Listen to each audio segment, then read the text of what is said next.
Esse fone de Aí, ouvido aqui não aumenta perfeito. muito, não. Agora Mas você tá ficou bom. ouvindo já é alguma coisa, que tava Perfeito, ruim. agora tá perfeito, tá perfeito. Beleza.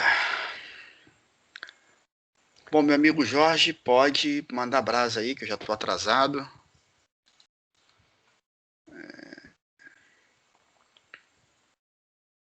Bom, boa noite a todos, né? Boa noite. Nosso querido professor Regis hoje está em comemoração, então vamos deixar registrado aqui meus parabéns à digníssima esposa dele, que esteve aqui conosco no ano passado, tivemos bons momentos aqui, e aí já mandei lá no zap para ele as felicitações. Boa noite. Aproveita. Boa noite. Aproveitar para fazer o registro aqui da galera. Cadê o pessoal? Nosso grande amigo Jorge, o Glauco que chegou agora, o Júlio, o Zé Carlos, Fábio, o Cláudio tá aí ainda, Cláudio? Tô sim. Beleza. Bom, Boa boa noite a noite. todos, tá todo mundo bem, todo mundo tranquilo? Tudo certinho. Legal. Bom, o Cláudio tá presente aí, então podemos começar pelas demandas que o Cláudio apresentou. Primeiro foi aquela da semana passada, Cláudio, você disse que não tinha conseguido fazer funcionar, né? E Sim. aí eu criei outro projeto hoje, porque eu estou em outra máquina, e aí deu ruim aquele que eu tinha feito semana passada, eu tive que fazer outro todo de novo. Mas eu já coloquei ele disponível lá, não sei se você já Foi, conseguiu não, eu vi visualizar. lá. Eu vi lá. Eu vou lhe dizer onde é que está o X da questão. É, Ali a gente está tá usando números, tá? Eu tenho, nessa tela de filtros, eu tenho um campo que é número e um campo que é texto. E o meu problema está sendo justamente com o texto, porque com o número bateu certo. Só que o que acontece? Eu tenho lá um grupo, sócio e não sócio. Então isso aí não está vinculado a nenhuma tabela, só são dois campos em um combo box, entendeu? Então, certo. eu tenho que escolher se ele é sócio ou não. Se for sócio, ele lista só os sócios. Se não, ele lista os não sócios. Se eu não escolher nada, ele lista todo mundo misturado. Entendeu? Certo. E o X está aí. Eu usei aspas, fiz tudo que, sei lá, o que deu para fazer e não deu certo. De jeito nenhum. Entendi. Então, na realidade, a gente vai precisar modificar, né, aquele exemplo que foi disponibilizado lá, correto? Exato. Não, na verdade, o exemplo está funcionando, né? Eu vi que tá beleza ali, tá funcionando. O meu problema, na verdade, é que o que acontece? Você já tinha deixado esses códigos aí, e eu fiz, eu inclusive quebrei ele em partes para ver onde estava o Telerik retornando o erro, entendeu? E não Aham, consegui descobrir onde era o erro. Mas eu sei que é por conta disso, porque é texto, entendeu? certo. Beleza. Bom, então, de brinde, de prêmio, entendeu? Acabei de terminar a questão dos limites aí que você tinha comentado agora há pouco. Sim. O limite é o Só não sei se eu seguinte. vou conseguir compartilhar. Só não sei se eu vou conseguir compartilhar a tela porque eu voltei pro notebook velho, sabe, Júlio? Ixi, Aí você já viu, O, né? o Eric, você entendeu? Só de eu falar aquela questão do limite, você já entendeu o que era? Imagino que sim. Pelo menos eu O fiz li... uma coisa aqui que eu de- acredito que possa deixa, deixa ser eu isso. tentar te dizer o que é para ver se você fez isso, ótimo, porque foi bem rápido ali. O limite é o seguinte: Tá. eu quero ter um campo texto na tabela, né? E o campo texto não, um campo número, um valor lá para eu digitar, tipo assim, 10. Eu limitei a 10. Então, quando chegar na 10ª inscrição, a 11ª, ela não pode acontecer. Foi isso que você entendeu? Tá. Vamos lá. Vocês estão vendo minha tela aí? Tô sim. sim. Tá ok. Esse carinha aqui eu tô terminando ele, então eu ainda não exportei para colocar lá, tá? Daqui a Tá. pouquinho eu coloco lá. Exemplo de limite de registros. Qual foi a minha intenção aqui? Ó? A ideia é, eu tenho uma tabela de parâmetros, tá? Criei uma tabela de parâmetros com apenas um campo. Limitei esse cara aqui em 3 registros, certo? Certo. Então eu quero que essa minha tabela ela possa inserir até 3 registros. Então eu tenho aqui ó, um registro, 2 registros, 3 registros e acabou. Se eu tentar inserir mais um registro, ele vai dizer que não pode. Espera aí que eu estou aqui depurando no Visual Studio. Não vou nem colocar isso aqui no Visual Studio para vocês agora, porque não. Depois eu mostro lá no GVIS primeiro. Tá? Então, beleza. Fez a validação aqui e não deixou gerar. Aí se eu vier aqui e disser o seguinte, deixa esse cara zerado, ok? Então eu não quero fazer o controle de limite para essa tabela. Então eu posso vir aqui e inserir mais um registro. Tá lá, inseriu. O ID adiantou, mas na realidade a quantidade de registros eu tenho 1, 2, 3, 4 registros. Ok? Beleza. Então agora nós vamos limitar isso aqui em 5 registros. 5 registros eu quero limitar. Eu tenho 4, né? Então eu vou agora incluir mais um. Permitiu a inclusão do 5º registro. Tentarei incluir o 6º registro. Ele não permite. Tá? Então é uma limitação de quantidade em uma determinada tabela. O que foi que eu pensei? Quais as aplicações que podem aproveitar esse conceito aí? Às vezes a gente pode, de repente, colocar uma senha de demonstração, por exemplo. Tá? Então tem um ambiente na web que eu tenho lá e eu vou liberar uma senha em que o camarada vai fazer um teste e eu vou limitar a quantidade de registros. Eu vou deixar o cara colocar só 5 clientes, colocar o cara colocar 10 produtos, e é uma maneira que a gente pode fazer esse controle dessa forma aqui. Muito legal. Vamos lá. Banco de dados está aqui, ok? Tabela de parâmetros, eu marquei aqui como tipo parâmetros. Para quem não sabe, quando você marca do tipo parâmetros, ela só permite você incluir um registro nessa tabela. Tá?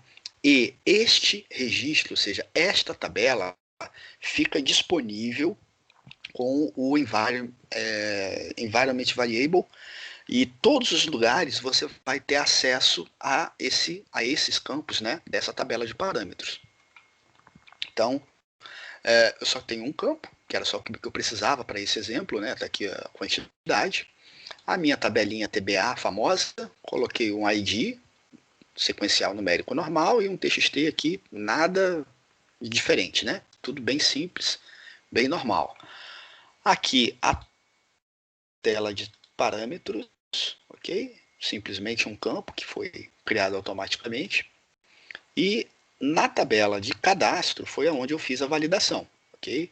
Então aqui, se vocês observarem a validação, eu coloquei normal, né? Aqui no lado do cliente, ele checa se não está vazio. E no lado do servidor, eu fiz um método customizado chamado validar limite. Neste validar limite, aqui no provider, tá? Por ele ser uma validação, ele é feito no arquivo do provider, tá? Ou seja, na classe do provider. E eu fiz o seguinte tratamento. Coloquei esse método retornando um booleano. Tá? Por ele ser uma validação, ele vai retornar true ou false. Continua ou não continua. Então, iniciei aqui uma variável ret de retorno, coloquei ela como falso e fiz o primeiro teste. Se, olha aqui o meu campo da minha tabela de parâmetros que eu utilizo com o environment variable. Tá? Então eu pego o environment variable do banco, que é o banco que está aqui, está chamado de banco mesmo, certo? Então é esse apelido aqui que ele está pegando aqui. Jogo aqui a tabela, que é a tabela de parâmetro que eu criei, e o campo. Então estou testando. Se eu tiver deixado como 0, significa que eu não quero fazer esse controle. Então retorno válido e vamos para frente. Porém, caso ele seja diferente de 0, aí nós vamos fazer este tratamento aqui embaixo. O retorno vai receber a quantidade do meu parâmetro, que tem que ser maior, tá? do que a informação que eu tenho lá no banco. Como que eu peguei essa informação? Eu vim aqui, um select count na minha tabela, tá? Então ele vai retornar um campo com o total de registros que eu tenho nessa tabela. Não fiz filtro, não fiz nada, coloquei bem simples, tá? Porém, esse carinha aqui, ó, o execute escalar, ele vai trazer o primeiro campo da primeira linha. Então, sempre que vocês executarem o execute escalar, ele vai trazer a primeira célula, vamos assim dizer, da planilha, né? Ele vai trazer a primeira linha e a primeira coluna. Só traz uma informação. Então, ele é muito mais rápido com o retorno, consome menos recursos e é um método já assim direcionado para você ir lá e pegar uma informação só. Uma outra informação importante, normalmente vocês vão ver a utilização do DAO, do Data Access Object, que é um método da classe que o G20 disponibiliza para a gente, né, que a SSI formou. Porém, por nós estarmos dentro da página do provider, eu não posso colocar o DAO direto.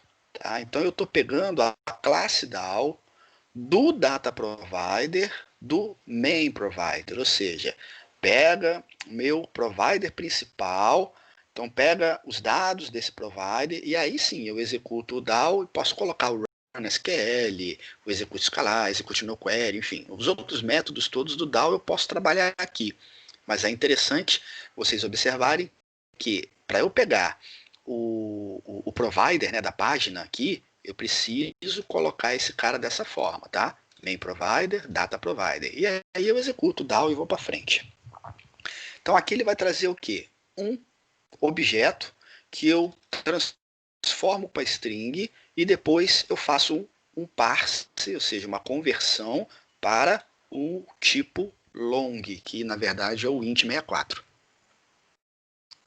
Beleza? Então é assim que ele faz a quantidade de registros que tem lá. Poderiam ter outras abordagens. Você poderia, por exemplo, validar o número do ID, né? Ou seja, o ID lá, o campo ID que a gente criou, poderia saber, quando ele chegar no número tal, eu não permito mais.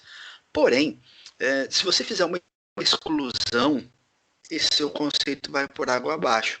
Né? Então, não sei se vocês viram ali, naquele teste que a gente estava, eu excluí, incluí de novo, excluí, incluí de novo, e aí eu posso ficar, né, com aquele limite. O que eu estou limitando ali é a quantidade de registros, e não o número de ID que está sendo alcançado. Então, são abordagens diferentes, né, que pode ser por um lado, pode ser por outro. Para esse exemplo aqui, eu preferi fazer dessa forma. E o que mais? Só isso. Coisa tranquilo, né? Coisa simples. Vou depois disponibilizar isso aqui lá na pastinha também. Agora vamos lá. Qual é a aplicação que você precisa, Cláudio? Vamos ver se isso daí serve para você ou não. Você está me escutando? Baixinho, mas estou. Virou? Pode falar. Virou aí agora?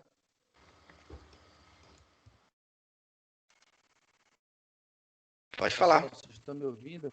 Parece que sim, estamos. Tá, então vamos lá. Queria só pegar esse gancho aí. Ainda não vou para o que eu estou precisando, não. Mas se eu quisesse fazer isso aí, por usuário, porque o que acontece? Você parametrizou ali, beleza. Mas eu tenho o usuário A, por exemplo, que tem, vamos imaginar, no seu exemplo, tem uma versão full. Então, ele pode acessar e incluir quantos registros ele quiser. Enquanto que o usuário demonstração, ele não pode. Só que o usuário demonstração pode ser A, B ou C. Ou seja, digamos, se eu estou criando um site onde o usuário se cadastra para fazer um teste, né, usar uma versão demonstrativa, eu poderia, por exemplo, no cadastro dele, no primeiro cadastro, eu já determinar que ele tivesse os 5 registros, como o seu exemplo aí. Eu poderia atrelar isso aí, uma vez que isso aí não está disponível em todo o ambiente, porque seria na tabela do cliente, né? Seria no cliente. Eu poderia fazer dessa forma? Só que aí você não usaria uma tabela de parâmetros. Você teria que ter Exatamente. uma tabela secundária, onde você iria fazer a relação, tá? Aí enfim, tem outros caminhos, tem vários caminhos. Um deles seria você criar uma tabela secundária, uma tabela de relacionamento, onde você colocaria sei lá, o grupo de usuário, ou então o usuário específico, ou então o tipo que você quer determinar de. Imagina que se você for fazer um teste de tipo A, um teste tipo B, um teste tipo C, e aí você muda essas quantidades de acordo com o tipo, também é possível. Tá? Então isso aí é algo que você pode criar uma tabela separada, aí nessa tabela você coloca as quantidades. Porém, quando você for fazer isso aqui, ó, essa quantidade aqui, ele não vai estar na tabela de parâmetro. Aí você vai ter que fazer uma pesquisa nessa tabela secundária, se for, por exemplo, filtrando pelo usuário, aí você vai ter que ir lá, faz um select naquela tabela que você está criando, certo? Para você poder ter qual é a quantidade de limite. Certo, mas aí eu não faço no provider, eu faço na aba do C, né? Não, no provider mesmo. Mas e Você vai aí, fazer como é que eu. exatamente aqui. Tá, mas veja só, como é que eu vou chamar outra tabela, uma vez que ela não está disponível em todo o ambiente? Porque ela não Ué, é parâmetro. sim, mas aí você vai fazer exatamente dessa forma que eu estou fazendo aqui, ó. Tá vendo aqui que eu estou dando um select count na tabela tal? Poderia ser qualquer tabela. A partir do momento que você coloca o DAO e você usa aqui os métodos, você pode trabalhar com o que a gente chama de query crua ou raw query. Tá? Então, uma raw query significa que você vai ter domínio absoluto sobre o código que você está colocando. E o que você vai colocar nesse cara aqui? Vamos supor que você. Vou fazer agora aqui uma viagem na maionese, tá, Cláudio? Imagina que você tem na própria tabela do usuário, lá nativa do Gvince. Deixa eu ver se eu acho meu Gvince de volta aqui, ó. Imagina que você chegasse aqui, ó, e colocasse a quantidade de limite. Tá? Imagino que não vai ser isso, tá? Mas só para você entender. Então imagina que você chegasse aqui e colocasse a quantidade de limite aqui. O que você iria fazer? Lá nessa primeira parte da sentença, você iria fazer uma consulta ao banco filtrando pelo usuário logado. Então você iria pegar aquela quantidade que está permitida para aquele usuário. Entendi, Tá? entendi. Agora, imagina que você quer não ter só uma quantidade, mas você pode ter uma quantidade de acordo com o tipo. E aí, cara, o céu é o limite. Você pode ir fazendo É, o que você é, quiser com relação a query crua, tá? Pense que a partir do momento que eu coloco o DAO e eu vou fazer aqui tanto o Run SQL, deixa eu até mudar aqui só para vocês verem quais são os mais comuns. Os mais comuns que vocês vão ver nos exemplos do Regis é esse aqui, ó, Run SQL. Antigamente, quando a gente só conhecia ele, a gente usava ele para tudo. Para fazer select, para fazer insert, para fazer delete, a gente só conhecia ele, a uhum, gente só fazia ele. Porém, com o tempo, a gente descobriu algumas outras coisas. Por quê? O Run SQL, ele te retorna uma tabela de dados. Ok? Na verdade, não é só uma tabela, né? Ele pode te retornar até mais do que isso. Mas normalmente a gente sempre usa como uma tabela de retorno. Porém, quando você usa esse outro cara aqui, ó, o execute escalar, ele te retorna um objeto, e conforme eu falei para vocês, um objeto que vai trazer a primeira linha e a primeira coluna, ou seja, só uma informação.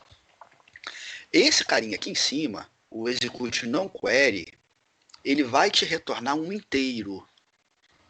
Normalmente, eu uso isso para fazer um insert, ou um update, ou um delete, ou seja, algo que não vai me retornar uma massa de dados, mas ele vai me retornar a quantidade de registros afetados. Se vocês forem direto no SQL Server, pode ser no Management Studio, né? Quando você faz ali o update, não sei o que, não sei o que, ele te retorna a quantidade de registros afetados. Da mesma maneira, um insert é um uhum, delete. Tá? Então, o execute uhum. não query ele é mais eficiente para isso daí, porque ele vai, faz o comando e só te retorna a quantidade de registros afetados.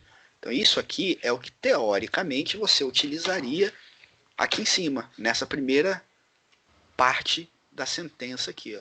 Aí, ao invés de você pegar uma quantidade que já está disponível através da tabela de parâmetros, nesse caso, você vai fazer uma consulta na tabela X e vai trazer qual é a quantidade autorizada para aquele que você quer. Show de bola. Show de bola. Fechou?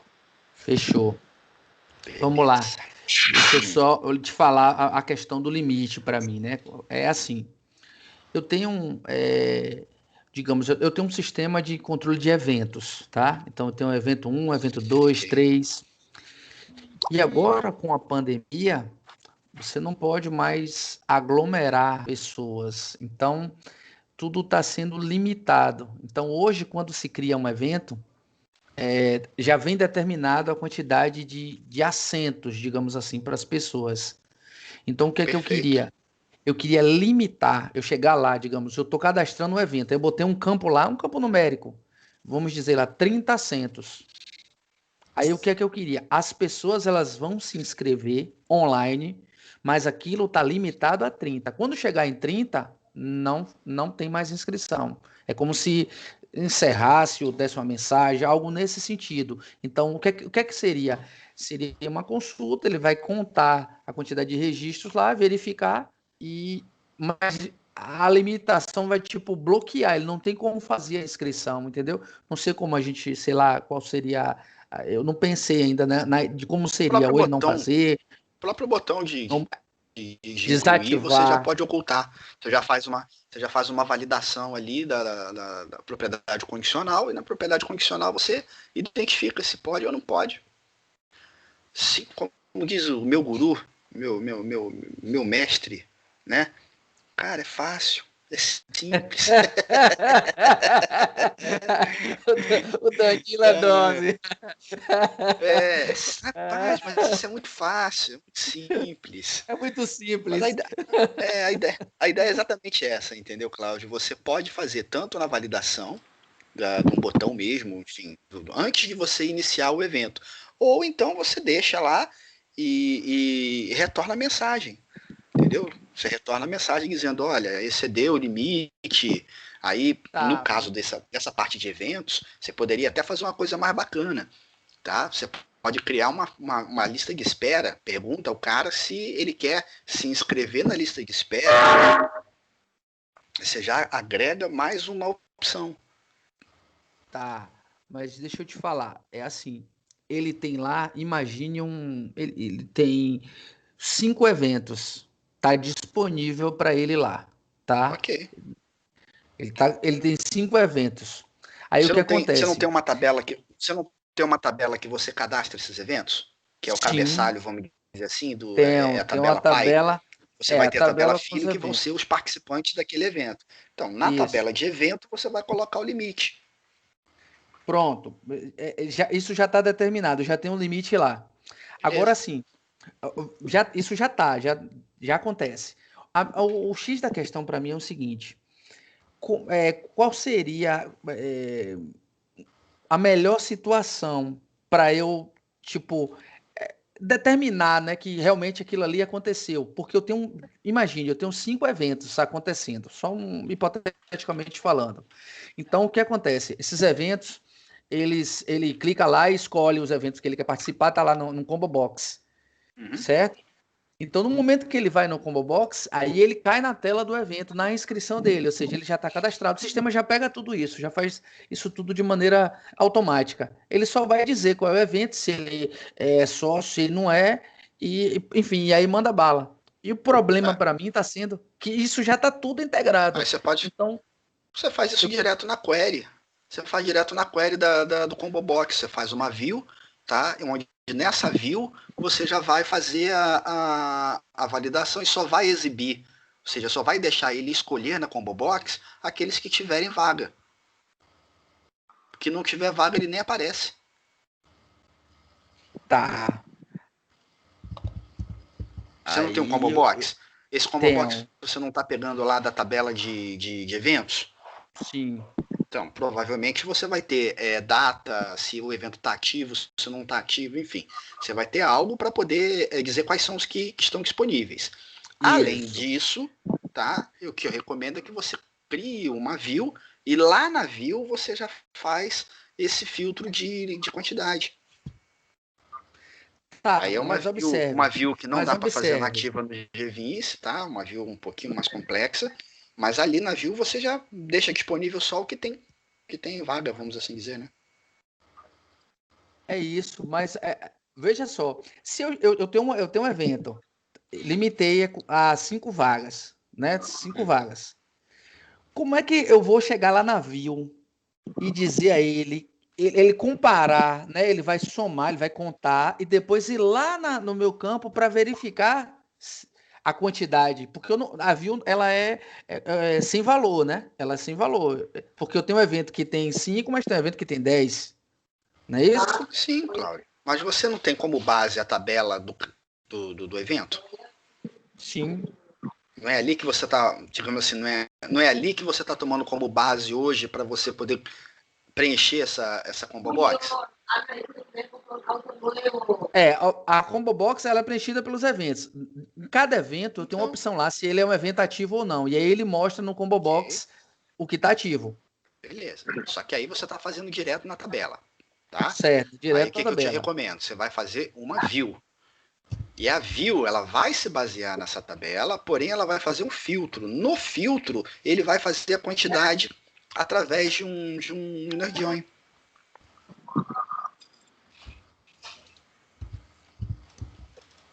Cláudio, Oi. eu não sei quem que fez essa função CRM SSI. Dá uma olhada nela. Aí você passa dois parâmetros. A sentença SQL e o banco de dados. E ele retorna o que você pede, se for um select, você pode fazer inclusão, qualquer sentença SQL. E só passa dois parâmetros para a função. Como é o nome, Júlio? CRM SSI.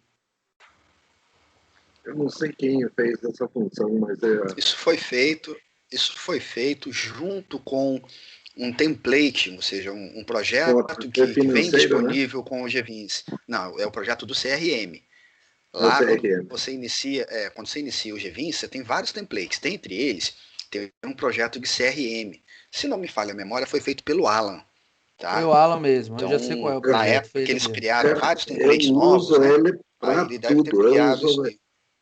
Eu uso ele para tudo. Mas o Júlio nada mais é do que o DAO. Você vai colocar o DAO, execute SQL, pronto, é a mesma coisa. É, mas em vez de ter Aquilo que eu duas, mostrei três agora há linhas, pouco. você tem uma só.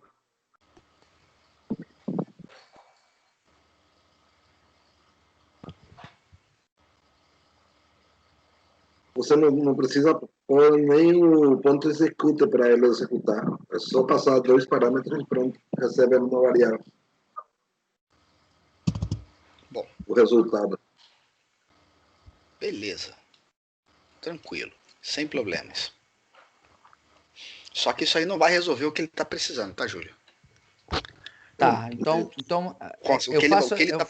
O que ele tá precisando aí é mais digamos assim, uma construção de query. É o entendimento de como que ele vai fazer essa query já filtrando. Sim, mas ele pode contar quantos inscritos tem e validar isso. É a mesma coisa que você mostrou agora, não é? Não. Como é que você vai fazer isso direto na view?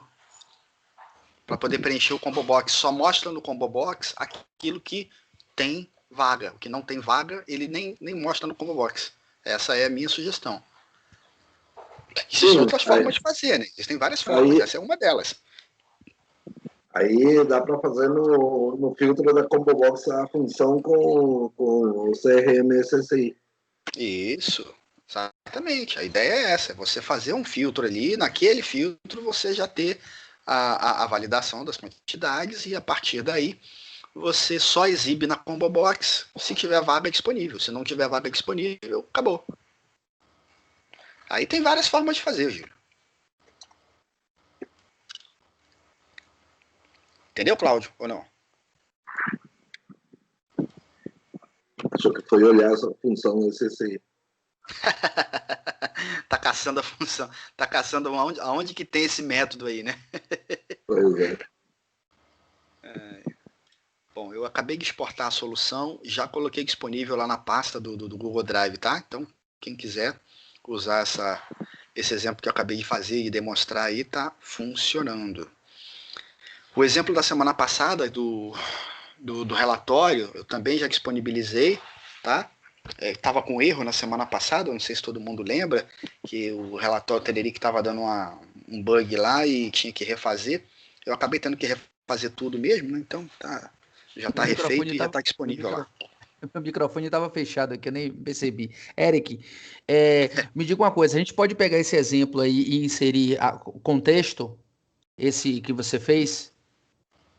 Pode. Você lembra? Você consegue mexer, sei lá, para a gente adicionar, ao invés de escolher um campo numérico, escolher um campo de texto lá, como eu te falei, sócio ou não sócio, para ele fazer o filtro da mesma forma?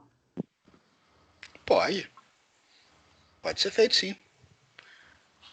Deixa eu só ver aqui. Pessoal, vocês não estão tendo problema com lançamentos quando o índice tem mais um campo? Lançamento quando o índice tem mais de um campo? Isso. Quando é um índice composto. Isso aí é algo que não se, digamos assim, não se recomenda, né?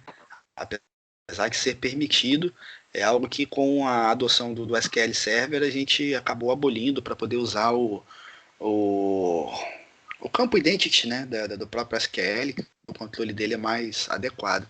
Então, enfim, eu vou ser sincero para você, há muito tempo eu parei de usar índice composto, mas podemos testar também. Aí você apaga uma linha e ela funciona. É só é fácil, Júlio. Pô, coisa simples. Só que até descobrir qual linha você tem que eliminar o problema. Deixa eu só ver o seguinte aqui. Peraí, não tô nem compartilhando. Deixa eu tentar compartilhar de novo, porque... deixa eu ver se eu consigo. Boa noite a todos. Boa noite. Boa noite. Boa noite.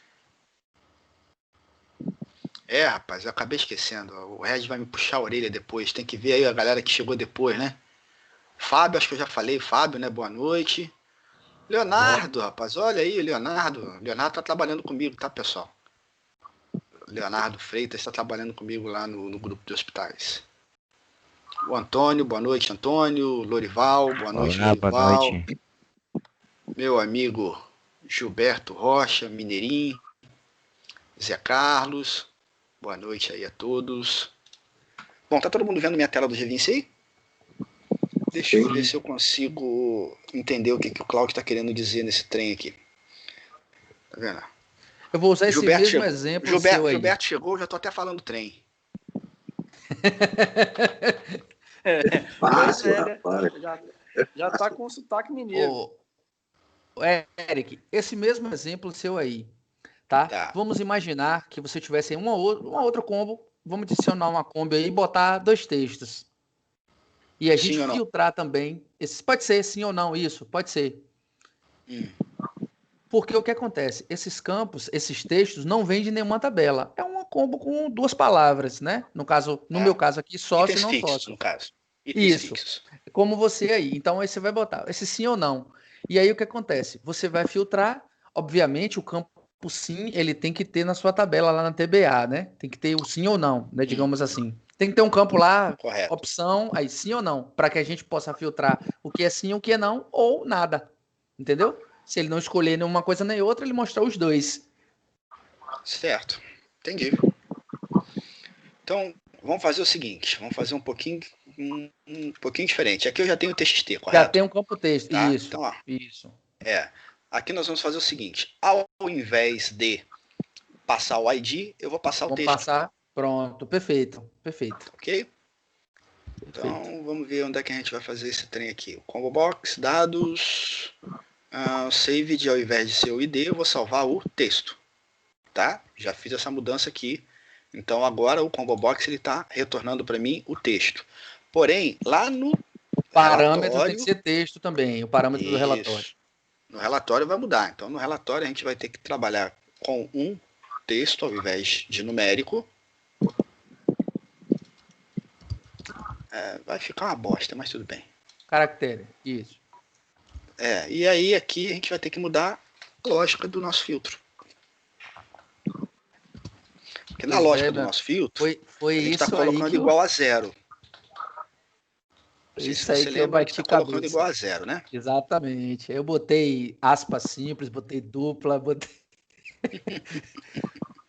Irmão, não é mole não, viu? Que isso, coisa simples. Isso aí aconteceu comigo também, essa barra de progresso aí. Isso é normal. Por quê? O que você tem que fazer? Você vem aqui, ó, quando você está com o Telerik por dentro do G20, tá? Vou deixar bem claro isso, aqui por dentro do G20, você cria uma nova conexão. Então você vem aqui, cria uma nova conexão, joga os dados do seu servidor e seleciona o banco que você está querendo aqui. Qual é o nome desse banco agora que eu esqueci? Tá banco mesmo. Não. Aqui fica outra coisa. Esse aqui. Banco, exemplo, ou TR. Exemplo ou no Telerik Report com Combo Box. Esse cara aqui. Aí ele vai aparecer. Tá ali, beleza? 1, 2, 3. Finish. Agora já aparece o dito cujo aqui. E nós vamos ao filtro. Você fez isso como? Porque depois, o meu só funcionou depois que eu gerei. Você abriu essa conexão aí. É porque eu já tenho ele gerado. Eu digo assim, essa conexão você abriu onde para fazer essa conexão aí? No Telerik? Depois que você gera a aplicação, cria o banco de dados, aí você pode fazer a conexão, porque o banco de dados já existe. Não, mas eu digo assim, como você fez? O que aconteceu comigo? Não tinha banco, não tinha nada. Aí ele deu essa barrinha de progresso. Como você chegou até a tela de apontar para o banco? Mas eu estou te falando, é porque você primeiro precisa gerar uma vez, executar a aplicação, criar o banco de dados, para depois você ter onde conectar. Então eu só consigo fazer isso aqui, ó, ou seja, vir aqui na configuração e criar uma nova string de conexão depois que esse banco existe. Se o banco não existir, eu não tenho como criar. E pense que essa conexão é uma conexão temporária. Ela só vai existir para essa instância, para esse momento em que eu estou fazendo esse relatório. Entendi. Na hora que eu salvar e fechar, quando eu voltar de novo, eu tenho que fazer de novo. Certo? Certo. Ficou até que bom, cara. Porque antigamente não tinha isso, a gente tinha que fazer mudar um campo para um lado, salvava, gerava, executava e via se ficou bom. Pô, não ficou bom, volta tudo de novo. Aí vai lá, era desse jeito. Então essa questão que eles colocaram aqui melhorou bastante a utilização por dentro do G20. Mas enfim, vamos lá. Vamos tentar fazer o filtro aqui agora.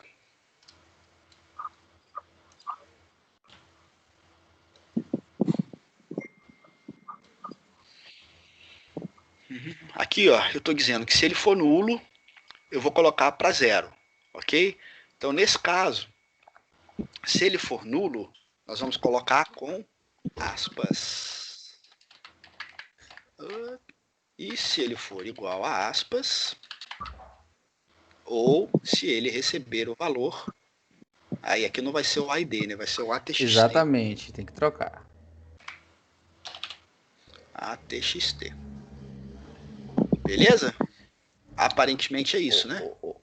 Mas, Eric, o PID ainda é número, né? Quem é texto é o ATXT. Já mudou. Nós mudamos ali, lembra que a gente mudou no início? Tá. Mudou. A partir do momento que eu mudei lá, quando o G20 carrega o camarada, ele já carrega alterado, tá vendo? O tipo dele já tá como string.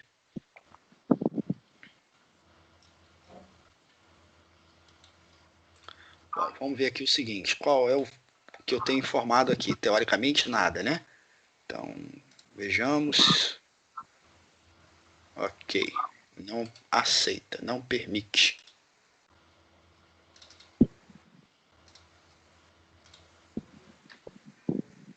Percebeu a diferença, não? A partir do momento que eu fiz aquela alteração, quando ele jogou para string, ele disse que ele não permitiria nulos. Isso aqui veio como falso. Mas ele estava permitindo branco. Então, eu posso ter um valor branco, mas eu não podia receber um valor nulo. Nesse caso, eu permito tanto branco quanto nulo, porque eu estou fazendo aquela conversão. Lembra? Eu falei, ó, se for nulo, coloca como vazio, tá? Então, ambos eu faço esse tratamento. Então, aqui, a partir do momento que eu faço isso, olha só, vieram os 3. Agora, vamos tentar fazer o filtro recebendo um cidadão aqui, ó.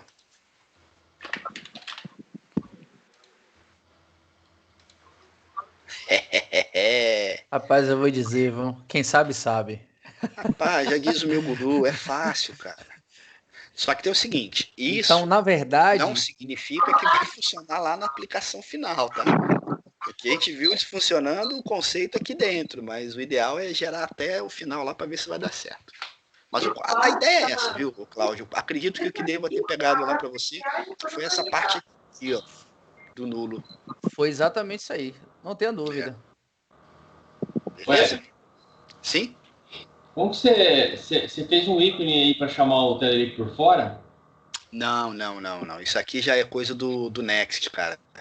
No GVince Next, eles colocaram o GVince para poder fazer a conexão temporária. Isso não tinha no 10, enfim. Nem no começo do Next também não tinha. Isso é recente. Acho que foi ano passado que eles fizeram isso. E eu vou falar um negócio, melhorou demais, meu irmão. Melhorou demais isso aí. Isso é louco, ficou muito bom. Esse aqui tá sendo por dentro mesmo, viu, Fábio? Até para carregar ativo. É melhor. Até para carregar, você manusear, tá bem melhor. Mas antigamente o Red chamava o Telerik por 10 na época ainda. Sim, lá na empresa, a gente continua utilizando ele por fora. Porque são milhares de relatórios que a gente tem já trabalhando assim, cara. Para mudar agora vai ser difícil. Mas desde logo no começo que teve o Telerik Report, que a gente aprendeu a consumir ele por fora, a gente sempre utilizava por fora. Você ainda usa ele por dentro? Não, eu não sei fazer não sei chamar ele por fora. Aonde que ele fica? É um EZ isso aí? Assim. Não. Tem que mudar a extensão. TRDX, a extensão. Tem que mudar para XZ. A extensão. No GVince 10 é assim. Agora no Next não mais, tá? No Next não mais. Mas no 10 ainda era necessário, sim. Mas no Next não precisa usar por fora. Tá, aí depende, né, Júlio? Aí há controvérsias. Não depende de nada. Vai dizer que é melhor usar por fora, trabalhar mais para fazer a mesma coisa? Não trabalha mais para fazer a mesma coisa. Eu tenho uma vantagem imensa fazendo por fora que a SSI não conseguiu me ajudar ainda. Simplesmente eu consigo montar uma query direto, complexa, com função, enfim, as queries meio doidas que a gente precisa fazer, e eu jogo isso direto dentro do Telerik. Então, mas por que você não faz uma view com essa mesma query? Eu tenho milhares de relatórios. Eu vou criar uma view só para poder usar no relatório. Isso é uma coisa, por exemplo, que a gente tem. Alguns casos, a grid.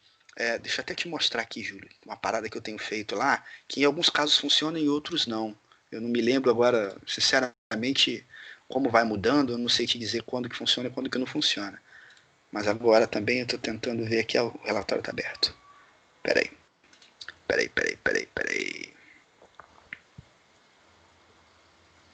Aqui, Júlio, quando a gente faz a view, tá? Tem essa opção aqui, ó, gerar script para view, certo? Sim. Então, se eu deixar isso aqui desmarcado, em alguns controles, ele consegue executar essa busca de dados sem eu precisar ter essa view criada lá no banco de dados, entendeu? Mas, em alguns casos, ele não funciona. Então, por exemplo, numa grid eu sei que funciona, está funcionando o que eu testei semana passada. Então eu tenho lá uma grid, aí ao invés de eu fazer uma view e colocar isso no banco de dados, eu deixo isso aqui desmarcado. Ele não cria no banco de dados, Quando ele vai carregar a view, ele carrega a view passando a estrutura do select que eu tenho aqui. Entendeu? Só que isso aqui ainda não funciona para os relatórios. E essa função externa para que serve? É uma função de tabela, de banco. Tá? Ou seja, existem casos em que a gente, por exemplo, imagina, é muito a nossa realidade lá. Imagina que você vai fazer, fala uma linguagem que a maioria do pessoal usa. Você vai fazer um balancete, tá ok? Então um extrato de conta corrente ou algo parecido. E você tem uma movimentação muito grande, uma quantidade muito grande de registros. Você precisa fazer cálculos. Tá? Então eu preciso trazer o saldo inicial e o saldo final, por exemplo, só desse período. Se você tem uma view em que você vai fazer esse cálculo, você vai ter que pegar esses registros desde sempre, do primeiro registro que tiver da história até aquele período que você está fazendo. Então, o custo dessa consulta fica muito alto. O tempo que você vai demorar para poder ter retorno é muito alto. Então, nesses casos, se utiliza uma função de tabela, onde a função de tabela você passa parâmetros. Então, você executa uma série de coisas e depois você joga o resultado como se fosse uma tabela já filtrada, né? E aí é essa tabela filtrada que você consome no seu controle, na sua tela, no seu relatório, na sua grid, ou algo parecido. Então essa função externa aí, ela é com esse objetivo. Eu só uso fora do Gvince. Eles acrescentaram, mas ninguém me apresentou ainda como é que usa isso. Então eu ainda não sei como que usa isso dentro do Gvince. Eu sei que é para isso, mas até hoje a SSI ainda não apresentou para gente. Pelo menos para mim não, né? Nem para mim também não. Não sei se alguém souber aí. Se alguém souber como é que funciona, se alguém souber como funciona, ajuda aí. Eu sei qual é o conceito, eu sei para que serve, mas infelizmente eu não sei como usa dentro do Gvince ainda. Hoje foi um dia perdido para mim. Ô Eric, se você marcar a função externa no construtor avançado, você não consegue usar, não? Às vezes ele consegue buscar por lá. Mas aí você tem que criar a função lá no banco primeiro, né? Não deveria. Não deveria, tá? O conceito da ferramenta não é esse, viu, Rony? O conceito da ferramenta seria você exatamente criar essa função, ou seja, a partir do momento que você estivesse fazendo ali no construtor avançado e tal, ele criaria isso e na hora que ele fosse gerar a construção do banco de dados, fazer a adaptação, ele teria que criar e manter isso dentro do banco de dados. Esse é o conceito da ferramenta. Então, não acredito que eles devam ter colocado aí. De história de procedure, né? Não, seria mais um conceito de você ter uma função de tabela mesmo. No caso, eu uso muito o SQL Server, né? Então, sinceramente, eu não sei como é que vai ser isso no Oracle, no MySQL, enfim. Mas no SQL Server, você cria funções. Você pode criar uma função escalar ou uma função de tabela. Ou seja, uma função escalar, ele vai te retornar um resultado, um valor. E uma função de tabela, ele te retorna uma tabela com linhas e colunas, de acordo com o que você coloca na query. Entendeu? Então, um dos exemplos lá, por exemplo, eu quero ver a posição do estoque tal, aí eu passo o código da unidade operacional e passo o código do produto. Ele vai lá, faz todos os cálculos necessários e retorna uma tabelinha lá, mostrando, esse produto tem esse lote com essa quantidade. Agora você tem esse outro lote com essa outra quantidade, enfim, ele retorna uma tabela. Entendi. O construtor avançado é perigoso. Parecido com o PETAB, né? Não, o PETAB ele vai, na verdade, fazer uma consulta na tabela para saber se existe ou não aquilo ali. Tá? Então o conceito do PETAB é um pouquinho diferente. O PETAB é assim, olha, procura na tabela e ele vai retornar se existe ou não. Tá? Então ele é muito útil. O PETAB ele vem desde a época dos dinossauros lá, desde a época do Clipper e tal, ele já tinha esse conceito, era muito utilizado. Por exemplo, o PETAB ele é muito utilizado quando você tem um índice. Vamos pensar assim, eu tenho uma tabela onde eu vou cadastrar o código e o nome. Tá? Pode ser do produto, por exemplo, código do produto, nome do produto. E eu vou colocar esse nome do produto também como um índice único, para não permitir duplicidade. Tá? Então, quando você deixa o próprio banco de dados fazer essa restrição, a mensagem que retorna para o usuário final é horrível. Né? Se o SQL tiver em inglês, então, piorou. Ele vai dizer cannot insert, null, não sei o que lá, duplicado, chave, não sei o que. Ou seja, é uma mensagem muito técnica.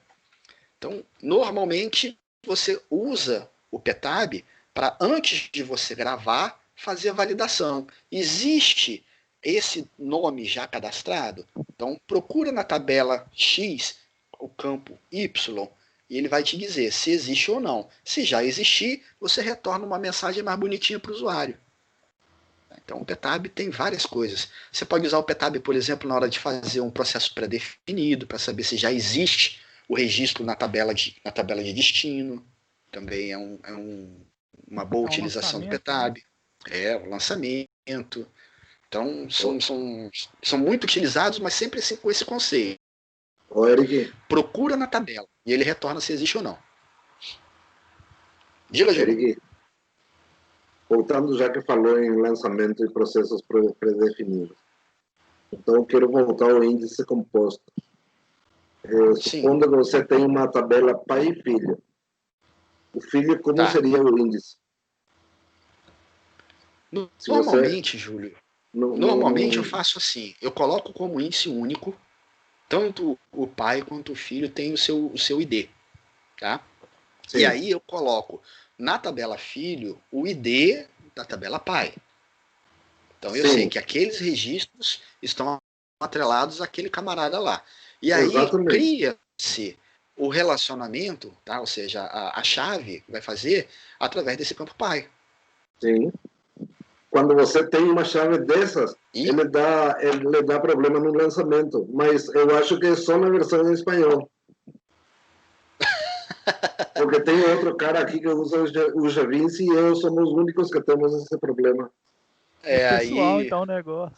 Não, aí complicou, cara. Aí isso daí vai criar um problema de diplomacia internacional, pô. É verdade. Isso aí não pode. O Júlio falou que era na versão espanhol, mas na verdade ele quis dizer na versão paraguaia. Entendeu? Não. Eu tenho que defender meu amigo. Poxa, fez um excelente trabalho de tradução da ferramenta, ajudou pra caramba. Pra quem não sabe, tá? O Júlio que traduziu a ferramenta pro espanhol, cara. Aí. É um baita de um trabalho. Não, foi pouca coisa essa. O gás que sim, deu muito trabalho a traduzir. Porque esse aqui também ainda não está todo traduzido, né, Júlio? Vamos combinar também que ainda falta traduzir muita coisa. Eu só traduzi um ou dois arquivos de recursos que enviou para mim acho que foi o Silvano. O ponto .res. Só isso que eu traduzi, mas tem muita coisa para traduzir ainda. Tem bastante coisa. Tem coisa que tem que traduzir até para português, cara. Você vai olhar nas propriedades ali, eles só colocaram a propriedade em inglês, nem português não tem. Mas é assim. Mas o problema não é a ferramenta. O problema é a aplicação gerada, que ele gera em espanhol, a metade em espanhol e metade em português. Mas aqui, você vê, aqui, se você for colocar isso aqui em português, né, você vai ver que vários desses comportamentos, ou seja, da IDE mesmo, tem muita coisa que não está misturado para o português. Tem muita coisa misturada. Tem sim. Mas vai melhorar. Vamos gerar isso aí, Eric, para a gente ver o resultado? Não vai dar não, porque eu não salvei aquele negócio que eu fiz. Como não? Já joguei fora, cara. Faz de novo. Fazer de novo? Vai gastar tempo. Não tem mais nada para ver, não? Não tem mais dúvida para tirar? Porque ali a solução já tá mostrada, pô. É fácil, Cláudio. Fácil. Já tá gravado. Já tá gravado. A solução já foi... O caminho já foi mostrado. Se ninguém tiver mais nenhuma dúvida, tudo bem. Não, já vou fazer aqui agora. Vou fazer agora. Mas eu acho que a gente pode aproveitar para tentar tirar mais dúvidas. Se alguém tiver, obviamente, né? Eu tenho uma dúvida. como a gente fazer o pagamento do G20 desde o exterior, cara. Todo mês tem o mesmo problema. Como fazer o pagamento do G20 no exterior? Esse Juno, ele me pede, para pagar pelo meu cartão de crédito, ele me pede endereço do Brasil. Não tem como pagar do exterior. Não é internacional a cobrança. Mas qual cobrança que você está falando, cara? Para pagar a mensalidade do G20? A mensalidade do G20. Ah, eu te mando os dados da minha conta, pô. Você paga para mim. Cara, desde dia 12 estou correndo atrás para fazer o pagamento e hoje estou sem G20. Sério, Júlio? Sério. Aí eu falei com o Silvano, eu fiz o envio de dinheiro numa conta lá no PayPal e aí eles vão conseguir amanhã liberar para mim. Mas todo mês a mesma coisa. Faz o Western Union direto pros caras lá, ué. Sai muito caro. Sai muito caro. Bom, aí isso daí é algo que infelizmente eu não posso ajudar. Não tá na minha ossada, como dizem. Não, até hoje ninguém conseguiu me ajudar. Desde dia 12 estava pedindo para o financeiro, até que hoje caiu e o Silvano enviou aí como fazer um pagamento aí. No mês que vem tem que ver de volta, que aqui não tem boleto ao banco. O boleto de vocês não serve aqui. Eu sei. E o pagamento do Juno é só para o Brasil, não é internacional. Aí não consigo pagar pelo cartão também. Caramba. Aí fica difícil. Bom, depois tem que ver isso. Se for o caso... Já fiz um novo descargo. A minha queixa. Eu estou contente. Se for o caso, a gente vê Bom, depois a gente conversa com o Silvano e vê uma solução para poder resolver isso aí. A solução é gerar um link do PayPal e pronto. É simples.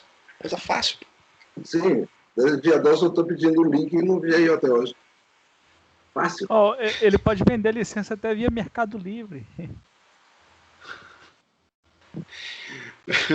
Júlio, depois a gente faz o seguinte. Eu vou mandar cobrança para você paga para mim, eu pago para eles. Beleza. Mas como você vai enviar para mim? Desconta nos repasses.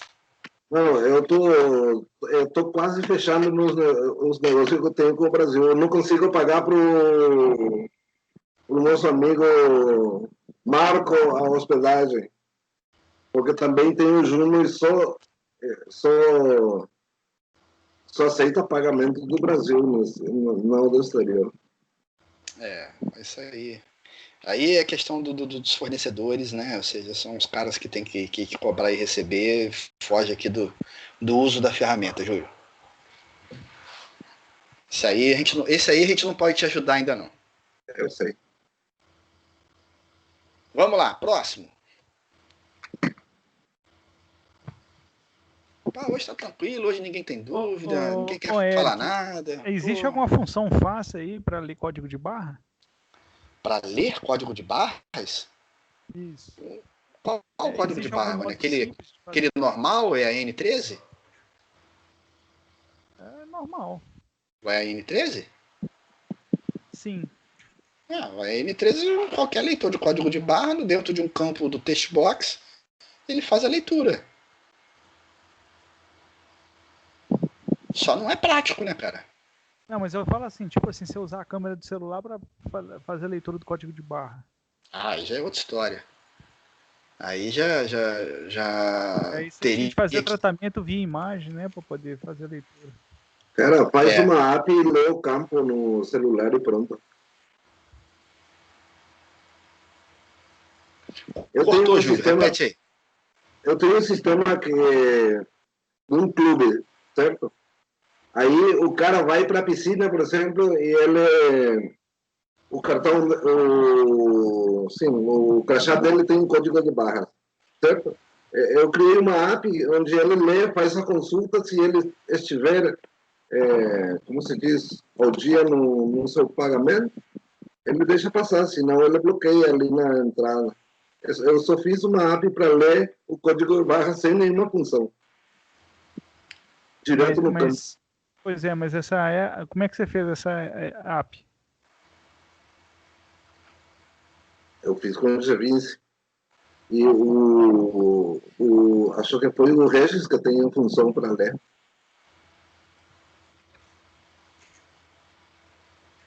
O Regis ou o Marco tem a função para ler.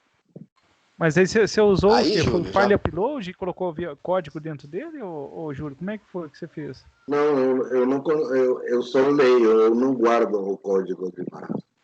Ele só lê. Lê e faz a validação. Lê e faz a validação. Hã? Não entendi. Aí tem que ver o código lá que eles fizeram, né? Amanhã, se liberar o meu G20, eu posso te mostrar. Então, aí você já podia fazer o seguinte, né? Pô, é fácil, cara, é rápido. Já faz um projetinho isolado, separadinho, e deixa ali nos exemplos, pô. Cara, eu só consigo fazer isso com o G20. Eu sei, ué, mas é com o G20 mesmo. Aí você faz o projeto separadinho, igualzinho eu fiz aqui agora há pouco. Sim, mas o G20 está bloqueado. Tabela básica. Não, mas você faz durante a semana, para apresentar semana que vem, ó. Ah, sim. Entendeu? Entendi. Porque isso daí, com certeza, você tem que ter mas um código. Mas o Marco tem o projeto pronto ali. Tem o projeto pronto. Mas não adianta ser o projeto inteiro, cara. Tem que pegar só o isolado, só um pedacinho, para poder ficar fácil da gente entender. Senão você pega o projeto inteiro dentro de um contexto, fica um monte de cadastro, um monte de tabela, e fica difícil da gente conseguir entender. Normalmente o projeto isolado, até quando você for mandar uma coisa pro helpdesk, por exemplo, tem que isolar o projeto com um projeto novo e tal, para poder ficar fácil de entender. Por isso que eu não viro mais nada para lá. Rapaz, você tá ficando mal criado, hein? Tô, cara. Daqui a pouco eu chamo um Liceu aí, tu vai ver só.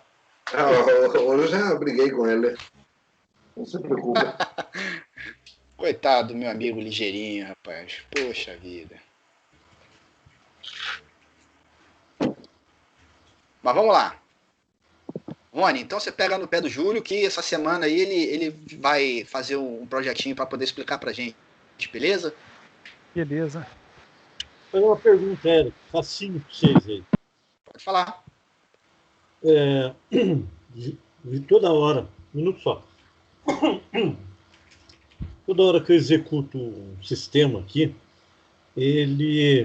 o menu abre, o menu horizontal não é responsivo, nada, ele abre e continua aberto, em cima da grid, por exemplo. Por que disso? O menu abre em cima da grid. Isso. Vou lá em relatórios, por exemplo. Me mostra as opções que eu tenho, eu seleciono uma opção, ele abre, mas o menu não recolhe. Menu normal? Normal,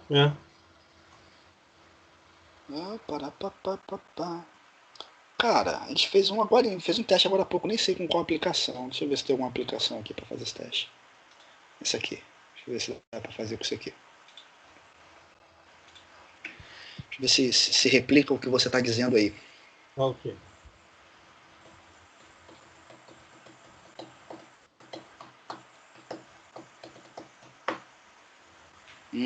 Já me veio uma coisa aqui agora na mente. Você já observou se não tem nenhum erro de JavaScript no carregamento da tela?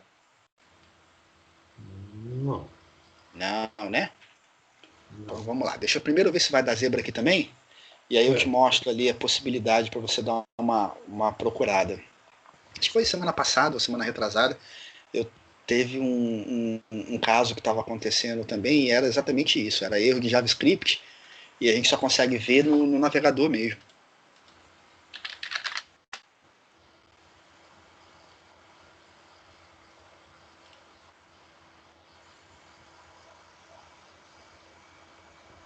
Aparentemente tá. Vai, volta, tá vendo? Informação de banco.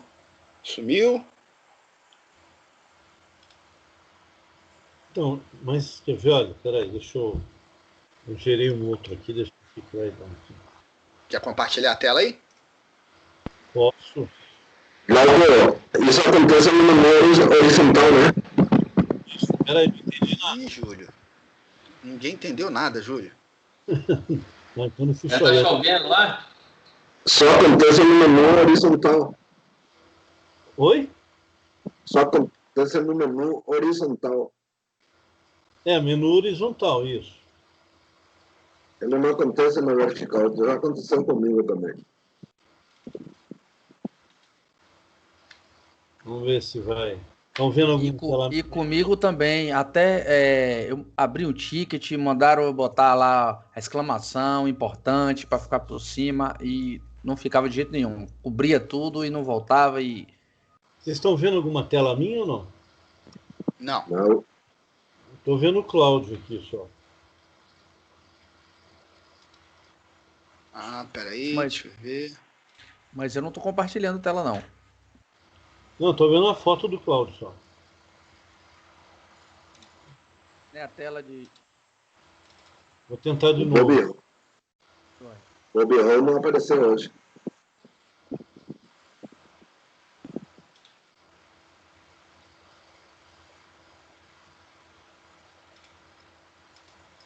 Ixi, tá feio. Acho que é o monstro do Eric aí, viu? Mas Passou o vírus do meu computador pro seu? deve ser, porque. Agora deu. Não, agora abriu normal aqui, né? Saco. Beleza, beleza. Deixa Estamos pra lá, vendo. vai. Deixa pra lá. Depois a gente vê isso, cara. Eu tô colocando aquele mesmo projetinho aqui agora. Mudei aqui o menu e vou gerar pra gente ver se ele se comporta diferente. Ô, Eric, depois eu queria ver com você o seguinte: toda vez que eu ponho um iframe na tela e vou rodar, ele dá fica dando um monte de mensagem de warning. É normal? De warning no qual? No Visual Studio ou no navegador? No navegador. Não, normal não é, né, cara? Não deveria ser, né? A gente já testa aqui também.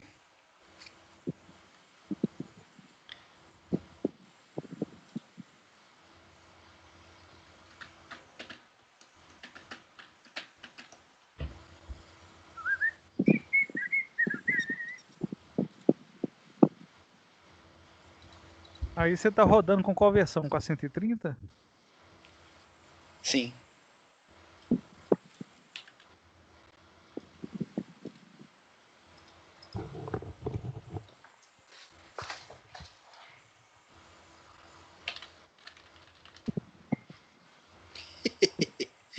Ficou uma coisa que doida aqui. Ainda bem que não tá nem compartilhando a tela, né? Pra vocês não verem a besteira que eu fiz aqui.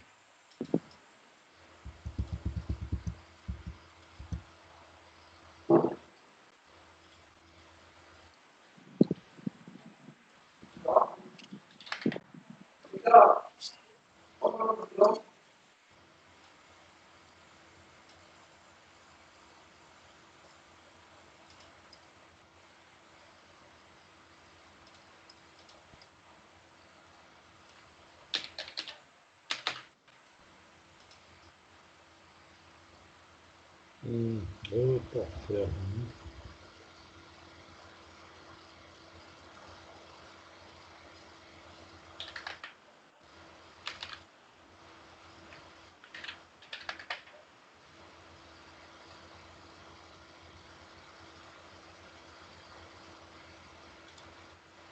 Rapaz, que doideira, hein?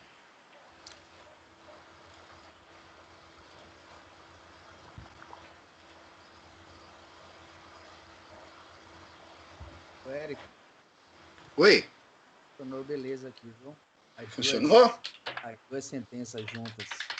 Eu tinha que botar tanto a do numérico, né, quanto a de texto. Tinha que estar as duas para filtrar O filtro está completo.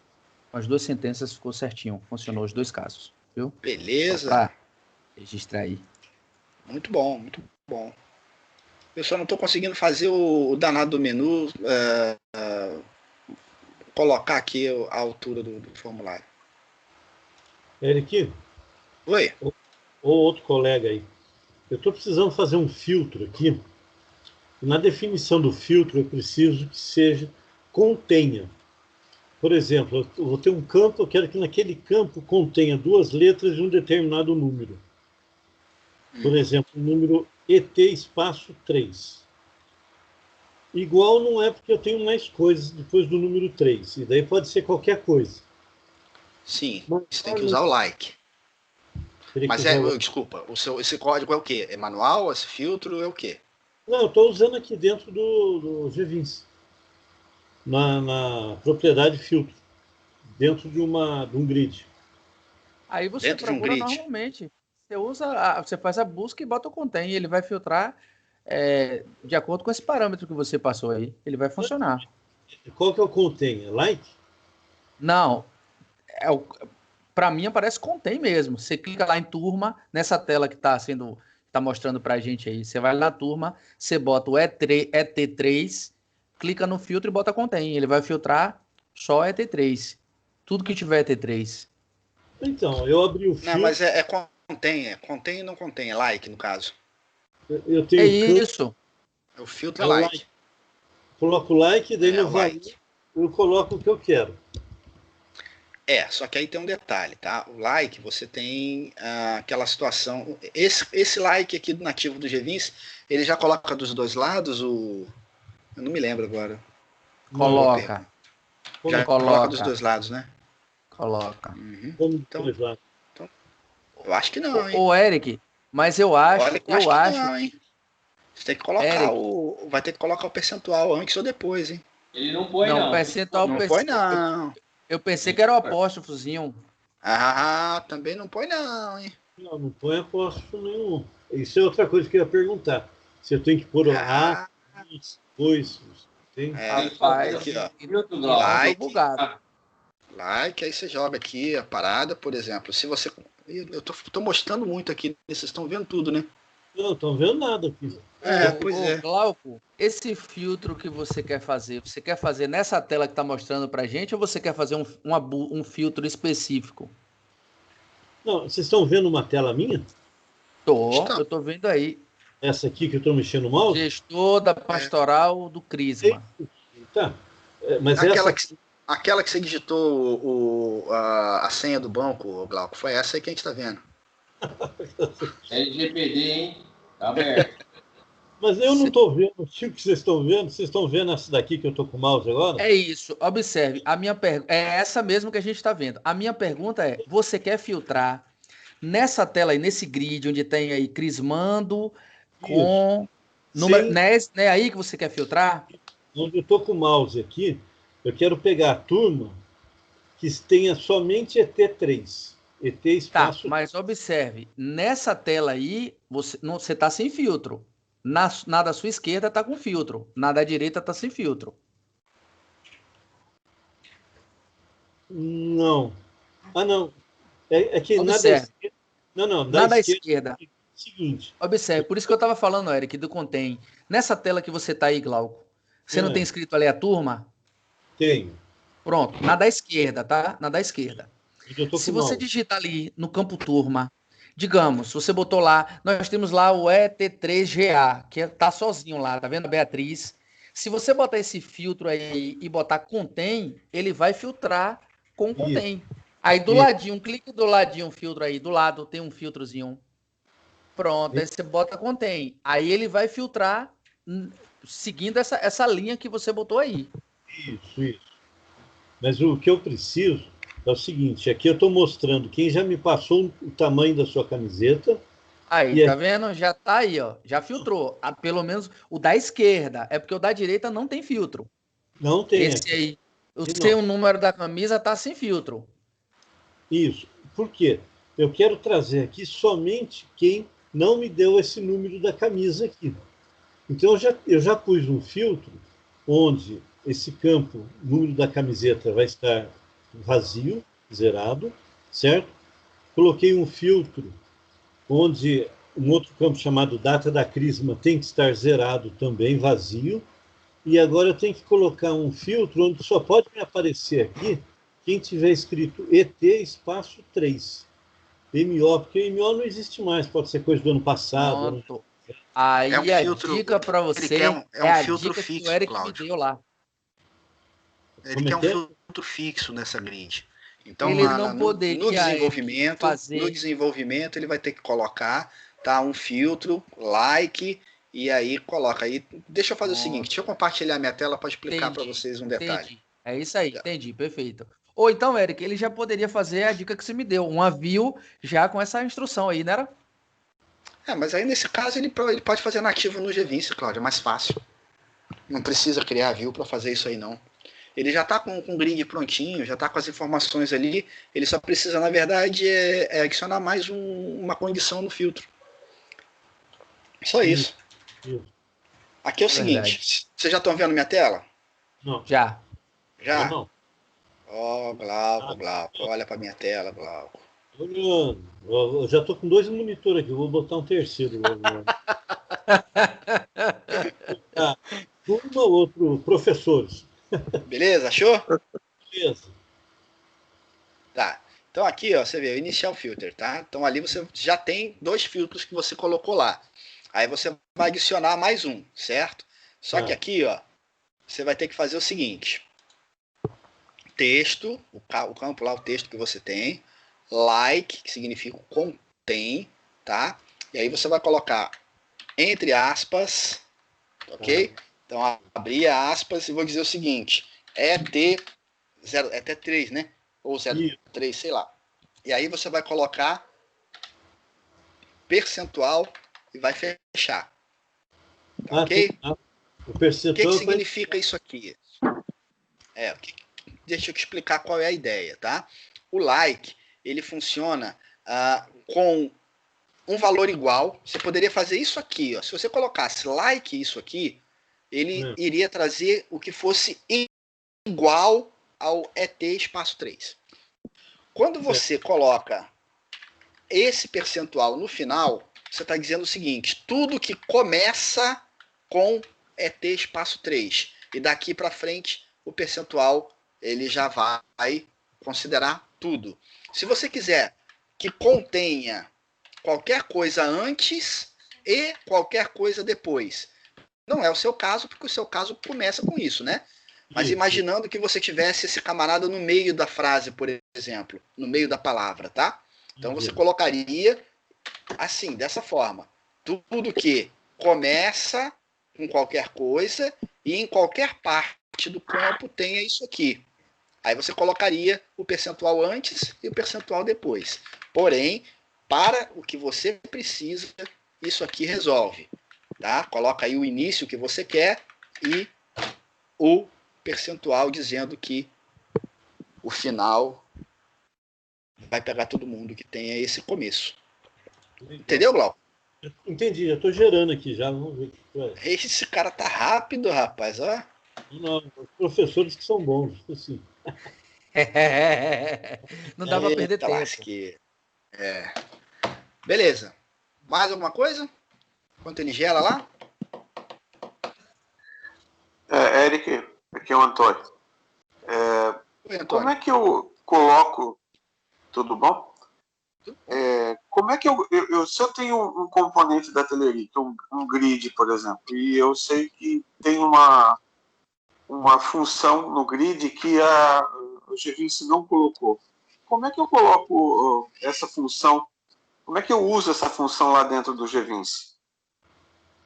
Muito boa pergunta, Antônio. Existem várias formas e depende muito do local em que você precisa colocar, tá? Eu não me lembro, rapaz, acho que foi o Miguel. O Miguel me perguntou essa semana sobre uma função, um exemplo que eu mostrei um tempo atrás, de reordenar o grid no lado do cliente. Né? E isso é uma função que não tem nativa no GVince e eu acabei fazendo lá. Então, depende muito da função, primeiro, né? Ou seja, o que eu quero acrescentar, qual é a propriedade que eu quero acrescentar. Essa propriedade, ela é no lado do cliente, ela é no lado do servidor, ela vai ser na página ASP, enfim, tem N possibilidades, tá? Porém, eu vou te mostrar, assim, a grosso modo, uma coisa legal que dá para... Vamos pegar esse cara aqui mesmo, só para a gente poder ver. Esse cara tem um grid, né? Não, esse cara não tem um grid. Eu estou com um na tela e querendo mostrar o outro, aí vai ficar um pouco mais difícil. É esse aqui que eu quero. E essa minha máquina aqui é minha máquina velhinha, tá, pessoal? Então, tenha um pouco de paciência com ela. Isso. Contar a minha que você Ai. Não, mas é complicado, rapaz. Você quer ver, você passar raiva, é você ter que voltar para um equipamento mais antigo, né? Então vamos lá. Aqui, ó, eu já comentei um tempo antes, não sei se todo mundo está alinhado com isso, mas normalmente você tem uma página lá do GVinci, você tem aqui, ó, 2 arquivos, o arquivo ASPX e o arquivo CS.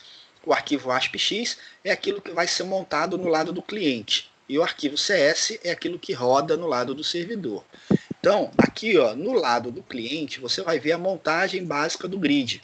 Então, aqui, ó, nós temos, ó, o RAD Grid, e aqui está o nosso querido Grid 1, com uma penca de propriedades aqui já, tá ok?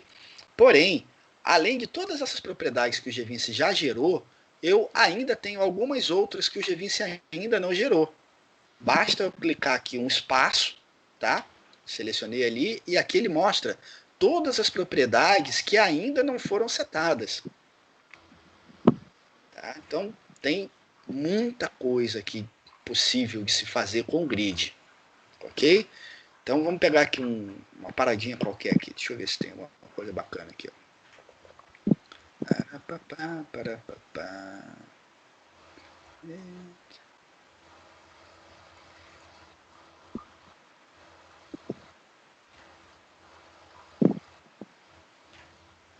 Enquanto você procura, Eric, qual tecla que eu aperto aqui o JavaScript? F12. Ô, Eric, aquele negócio de você aqui, ó, vamos colocar aqui, ó. o grid filho dentro do grid pai. Isso é maneiro, só que dá um trabalho danado, porque você tem que fazer o grid filho todo na mão. É bonito aquilo, é bacana, mas um pouquinho diferente do que a gente usa dentro do GVinci. Mas enfim, esse aqui é uma propriedade. Por exemplo, o show for demonstrar o rodapé, tá? Ele está aqui como falso, vou colocar ele como true e tal. Então, essa propriedade aqui, eu posso também fazê-la direto dentro do GVinci, por aqui, ó. Selecionei o grid, tá? Aí eu tenho aqui miscelâneas, não é miscelâneas, perdão, em diversos. Aí eu tenho, ó, extra properties. Esse cara, o que eu colocar aqui, o GVinci vai gerar exatamente aqui. Quando você precisa colocar mais de uma propriedade, você vai colocando em linha e dando espaço só? Tem que ser em linha com espaço. Não pode ter... Ih, agora fugiu aqui a parada, peraí. Tem que ser em linha. Aqui, ó. Aí aqui você vem, dá um espaço e joga uma outra propriedade qualquer aqui. Igual, pá, joga outra propriedade. Tá? Bota mais uma, igual, e joga outra. Tem que ser sempre em linha. Já aconteceu de eu precisar colocar uma série de coisas. Aí o que eu fiz? Eu vim aqui no Visual Studio, colocava tudo que eu queria, aí tirava, né, voltava o espaço para ele poder ficar tudo numa linha só, copiava aquela linha inteira e levava para lá. Tá? Já fiz dessa forma. Só que precisa ficar atento com uma coisa, isso é que é importante. Observa que o grid, você tem aqui, vamos dizer assim, o elemento principal, que é esse que está aqui, que é onde o GVinci vai colocar, é até onde o GVinci chega. Agora, se eu precisar fazer por exemplo, aqui, ó, é muito comum você ver lá na página da Telerik, você utilizar alguma coisa dentro do Client Settings. Você precisa colocar ele aqui, ó, dentro desse elemento. Certo? E aí você não vai conseguir naquele local do GVinci. Deixa eu até ver se eu pego aquele outro que eu estava fazendo agora há pouco. Isso aqui, só para mostrar para vocês uma ideia aqui. Eu até ia fazer isso aqui hoje, mas não deu tempo de terminar esse exemplo, porque ele vai ser complexo, e eu acabei desistindo, porque não ia dar tempo de fazer. Mas eu vou mostrar para vocês aqui uma ideia. Tá vendo aqui, ó? Grid 1, Client Settings, Allow Rows Drag Drop. Qual é a ideia aqui, ó? Permitir que eu faça um drag drop com as linhas. Permitir que eu faça uma reordenação das linhas, coisas desse tipo, tal. Ó, enable drag to select rows e tal. Esses caras, eu não consigo jogar ele dentro do GVince direto, porque se eu jogasse dentro do GVince, ele colocaria no primeiro elemento. E ele fica dentro dos subelementos ali, dos filhos, né, alguma coisa parecida com isso. Então, o que eu colocar dentro do GVince, ele vai sempre jogar aqui dentro, ó. Aí depois eu tenho o Master Table View, tá? E fechou o Master Table View, o Client Sex está cá embaixo, ó. Então, para eu conseguir chegar dentro desse Client Sex aqui, eu não vou conseguir fazer pela página ASP. Aí eu fiz por onde? Pelo C# mesmo. Joguei aqui, ó, Grid 1, Client Sex e fui colocando. Você observa que aqui, ó, eu já tenho direto no Client Sex. Esse cara já tem mais um nível, ó. É o Selecting, dentro do Client Settings. Então, Allow Row Select, dentro do Select, dentro do Client Sex, para depois estar dentro do Grid 1. Então, o local básico... Você tem que colocar aquele RUN on server, né? Sim, sempre, né? Isso aí sempre roda. O próprio GVince, tudo que ele coloca lá, ele coloca para executar via servidor. Eric. Oi. Por exemplo, essa propriedade aqui, ó, do RUN on server, ele sempre coloca Runet server. Isso é, todos os do SSI, do GVince, você coloca assim. Fala, Júlio. Esse drag and drop que você colocou ali na primeira linha no AVP init, tem que tratar para fazer o drag and drop ou ele trata sozinho já? Tem que tratar, Júlio. É código pra caramba. Eu até deixei aqui o projeto que eu tenho isso realmente rodando, só para vocês verem, tá? Como é que funciona. Qual é a ideia, tá? Deixa eu mostrar para vocês. Vocês estão vendo aí minha tela, né? Sim. Então tá, qual que é a ideia aqui? Eu tenho vários grids, tá? E nesses grids o camarada tem uma ordenação definida. Então eu tenho um campo chamado ordem, que fica gravado no banco de dados daquela tabela. Beleza? Então quando eu exibo, eu coloco naquela ordem que está gravada no banco de dados. E aí eu fiz, ao invés de uma grid nativa do GVince, eu coloquei um HTML Code Control, tá vendo aqui, ó? Tá? Um HTML Code. No HTML Code eu tenho... Opa, deixa eu puxar para cá para facilitar para vocês verem. Joguei lá, tá vendo? Runet Server, que foi o que o Rony falou agora, tá? E aí eu tenho aqui as propriedades diretas do grid, que estão aqui. Algumas propriedades da Master Table. Fechei a Master Table aqui. E aí eu venho entrando na Client Settings. Tá? Então aqui eu fiz tudo no lado do ASPX, né? No caso do lado do cliente. Correto? Porém, no lado do servidor, ficou umas coisinhas para fazer. Tá vendo? No meu caso, eu coloquei aqui um tratamento, porque eu uso a mesma página para vários grids diferentes. Então eu trabalho com os indicadores, com, enfim, vários outros, com grupo e tal, tudo mais. Aí eu tenho aqui, ó, uma região que eu selecionei para fazer a ordenação. Então, quando eu tenho um evento, né, um método, né, quando você faz o drop da row, então eu preciso fazer esse carinha aqui. Eu preciso criar um objeto, né, uma classe com os registros que ele tem. No meu caso eu chamei de indicador, que tem mais a ver com o assunto aqui. Aí aqui eu tenho um get indicador, ou seja, para poder pegar e preencher, né, popular essa lista. Eu tenho aqui, ó, uma interface, a interface do get indicadores, onde eu vou lá no banco de dados. Lembra que eu falei mais cedo do DAO Run SQL? Então é aqui que eu busco um data table. Aí eu preenchi aqui o data table, pego esse data table, populo ali a minha lista de indicadores e por aí vai. Vai. Bom, aí chegou cá embaixo, eu vou ter o need data source, né, que é quando eu coloco o data source para o grid. E aqui embaixo é onde eu faço a gravação dessa nova ordem que foi definida lá no lado cliente. Tá? Então eu venho nesse cara aqui, faço um tratamento de acordo com o tipo a origem, né? Eu verifico qual a tabela que eu tenho que gravar e faço um for each dentro dessa minha lista de indicadores. Faço o update dentro desse cara. Então, ou seja, não é tão simplesinho assim de fazer, tem bastante coisa para fazer, mas funciona redondinho, tá? Funciona legal. Eu até eu coloquei mais cedo pro... deixa eu até dar uma olhada no Skype aqui, para poder ver quem foi o cara. Foi o Miguel, tá? Até coloquei pro Miguel, vou copiar o link que eu coloquei para ele e vou replicar no grupo aqui também para vocês poderem ver qual é o cara. Esse exemplo aqui é o exemplo que eu segui. Deixa eu copiar para vocês verem aí. Aqui está.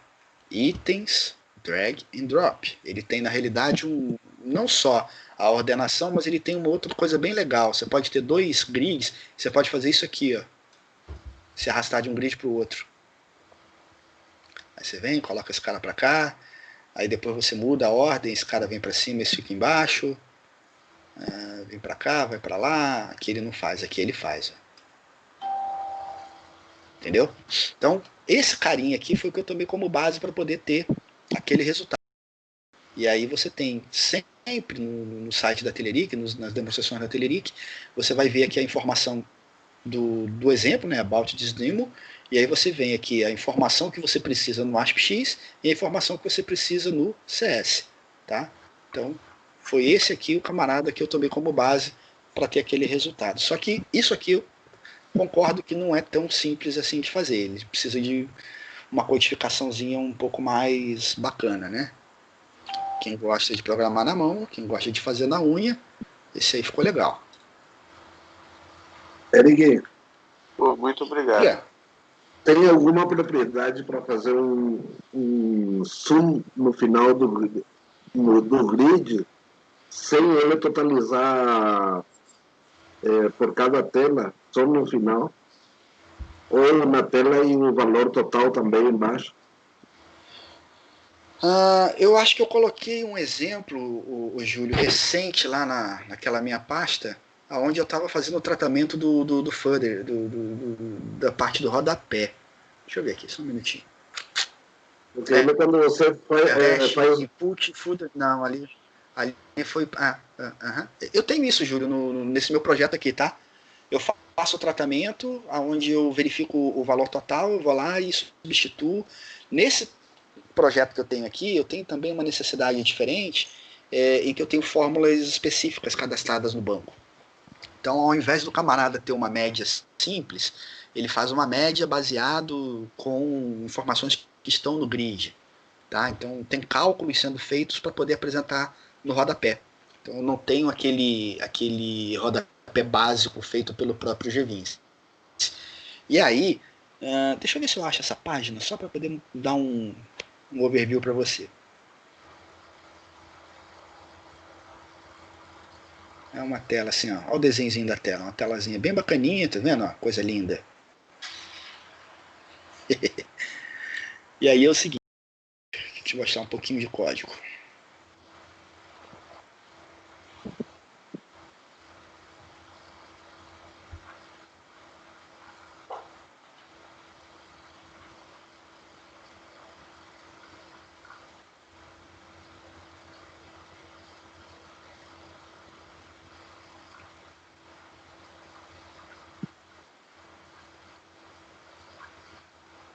Para que você usa o G20, Eric? O G20, ele é um facilitador, é uma ferramenta, tá? O G20, ele adianta muito, muito, muito. Mas hoje tá? Eu posso te dizer que eu não uso mais 100% só do GVince. Vocês têm visto aí, né? Muita coisa é feita na mão. Mas a grande vantagem, um dos grandes méritos do GVince é ele te possibilitar você ter o controle do código em diversos pontos. Isso é uma vantagem, inclusive, em relação a outras ferramentas de low code, tá? O GVince, ele pode, inclusive, ser... Estava conversando com o meu guru esses dias, né? A gente estava conversando sobre isso. Entrou na moda agora esse termo de low code, no code e tal. E o GVince, ele pode trabalhar com code até. Tá? Mas ele tem uma possibilidade de você controlar tudo. Então, isso é uma grande virtude. E aqui que eu queria chegar, ó. O item databound é onde eu vou fazer o controle de cada linha do grid, tá? Aqui eu verifico se ele é um item, beleza? Então, se ele for um item, eu faço um tratamento aqui linha a linha. E aí eu tenho depois, cadê? Aqui, ó. Esse aqui é um outro grid, o segundo grid. Então aqui eu faço algumas coisas específicas daquela linha. E aqui eu faço um tratamento, ó. Se ele for um header, se esse cara for um header, eu venho e faço um tratamento. E aí é onde eu pego os totais, ó. Tá vendo? Eu faço uma série de cálculos aqui, pegando esses caras, enfim, uma lógica meio doida que tem aqui. Porém, eu pego esses caras e preencho aqui, ó, footer item, ou seja, pega aquela coluna, tá? E coloca a informação que eu quero. Tá vendo? Nessa coluna 35 aqui, ó, eu estou colocando assim, ó, a variação da produção, vai lá e pega esse cara. Ou seja, que eu tenho que controlar se for um footer e aí eu coloco a totalização em cada tela. Exato. Não, cada tela não, na coluna que você quer, ué. Sim, na coluna, mas você não vai fazer por tela, você vai pegar o valor por total página, geral. É página, por página. Não, eu quero o total geral em cada página. Não, por página ele já faz. Já faz, hoje, mas eu preciso do total final em cada página. Então, total geral, não é isso? Sim. É o que eu fiz aqui, ó. Eu peguei o camarada, tá? E sobrescrevi. Porém, no caso que você está querendo aí, você pode fazer desse jeito aqui, ó. Esse carinha aqui, ó. Tá vendo? O que foi que eu fiz? Eu adicionei isso aqui, ó. Quando eu jogo a quebra de linha, isso aqui é uma quebra de linha do HTML, tá? Sim. Aí eu coloco o valor total em cima, faço a quebra de linha e embaixo eu coloco a outra coisa que eu quero. No seu caso, você pode deixar o do GVince em cima, adiciona uma quebra de linha e bota o total geral embaixo. Isso. Aí vai ficar legal. Você vai ter o total daquela página e o total geral embaixo. Inclusive você pode também colocar texto, como eu fiz aqui, ó. Você vai ter o primeiro valor em cima e aí você escreve total geral e bota o total geral embaixo. Mas isso aí eu tenho que fazer via código, não consigo colocar lá nas propriedades do grid, né? Bom, se tiver como, eu não conheço. Tá? Eu não vou dizer que não tem como, porque pode ser que tenha, eu não conheço. Eu faço na mão. Eu sei que assim está funcionando, tá? Esse projeto é um projetinho bem complexo e tá funcionando legal. Porém, pode ser que tenha alguma outra maneira. Tem como mostrar como fica isso aí rodando? Tem. Como fica essa grid? Tem sim.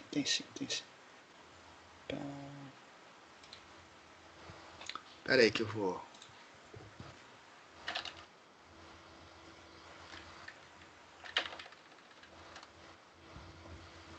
Pelo que eu vi, a gente tá bem limitado com a grid, né? Tem bastante recurso, cara. Tem muitos recursos. Pois é. Mas ele está falando dentro do GVince, velho. Exato. Exato. Tem muito recurso que não está nativo no GVince ainda. Então, tem não só do grid, tá? Quase todos os controles que a gente usa, tem muita coisa ainda a ser explorada, a ser utilizada.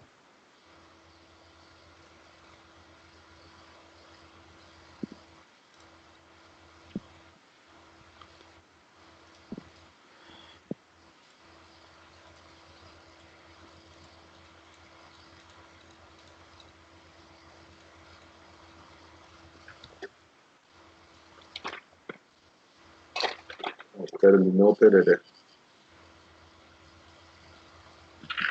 Isso é grave. É grave. Isso é grave. Tá vendo aí, Júlio? Pô, Olha só, eu tenho aqui, por exemplo, esse camarada é o total geral desse cara, e aqui eu tenho uma variação desse com esse, certo? Então aqui ó, eu tenho uma variação desse com esse, vai me dar essa variação. E aqui é aquele que eu mostrei, a variação da produção e tal, tá vendo? Então são informações que você consegue fazer utilizando o rodapé do grid. No caso, que seria, acredito eu que seria interessante para você, você manter o somatório normal do grid, onde ele vai fazer o total por página, e aí você joga uma quebra de linha e coloca total geral e joga o valor do total geral embaixo. isso. Acredito que seja essa a solução para você.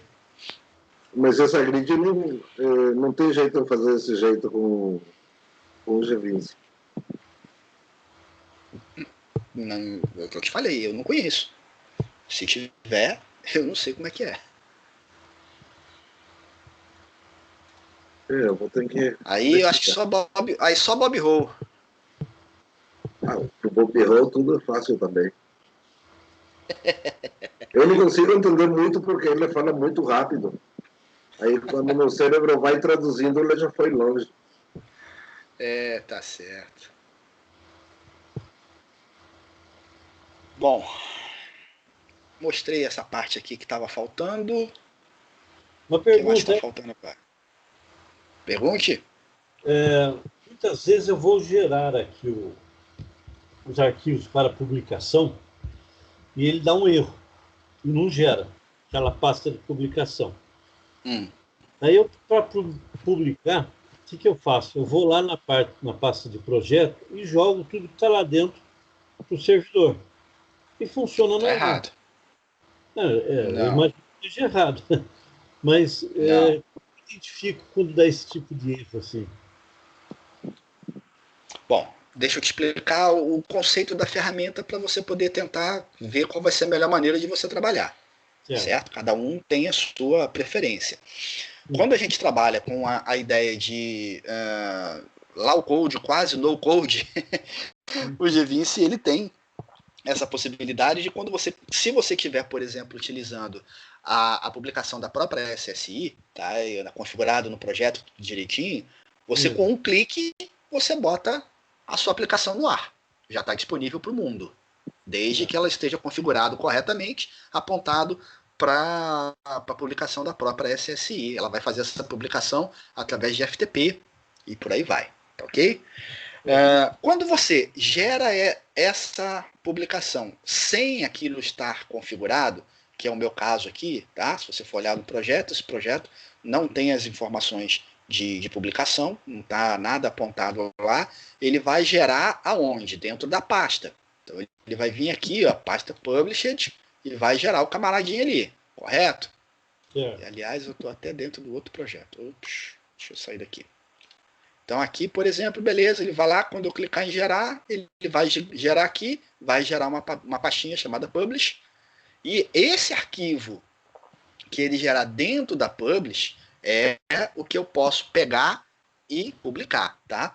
Eu não posso publicar esses arquivos que estão aqui dentro do projeto. Por quê? Quando você faz a publicação, você pré-compila a aplicação. Então a aplicação ASP.NET, ela é pré-compilada. Significa dizer que quando você tem, por exemplo, deixa eu mostrar para você aqui, isso aqui, ó, uma página aqui, ó, TBA Grid, ASPX, TBA Grid, CS, certo? Esses dois arquivos, eles vão se transformar em um só. Esses carinhas que aqui se encontram, por exemplo, a app code, nada disso aqui vai lá para o cliente. No lado do cliente só vai aquilo que efetivamente ele vai poder verificar, né? E aquilo que fica rodando dentro do servidor, ele empacota dentro de uma DLL. Então esse é o trabalho que é feito pelo próprio, não só o Visual Studio, né? Mas vamos dizer assim, pelo .NET Framework. O próprio framework é quem se encarrega de fazer essa mesclagem, essa transformação e essa pré-compilação entregando o arquivo que vai ser interpretado lá pelo IIS. Certo. Em alguns servidores, aí vai depender também da configuração do IIS do servidor, tá, Glauco? Em alguns servidores, você até pode funcionar com isso daí, onde você vai marcar no IIS que a aplicação não está pré-compilada. E aí ele vai fazer essa pré-compilação no decorrer do consumo. Só que isso não é uma boa prática. Tá? É uma configuração que vai fazer com que a sua aplicação fique mais lenta e fique muito mais vulnerável.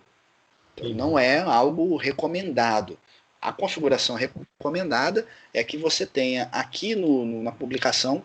Deixa eu pegar esse cara aqui. Não, esse aqui não, o outro. Vou pegar esse cara aqui. Se eu colocar esse cara para publicar direto pelo Visual Studio, olha só. Vou mostrar para vocês aqui uma publicação direto pelo Visual Studio. Ele pergunta: qual é o destino? Onde que você vai fazer essa publicação?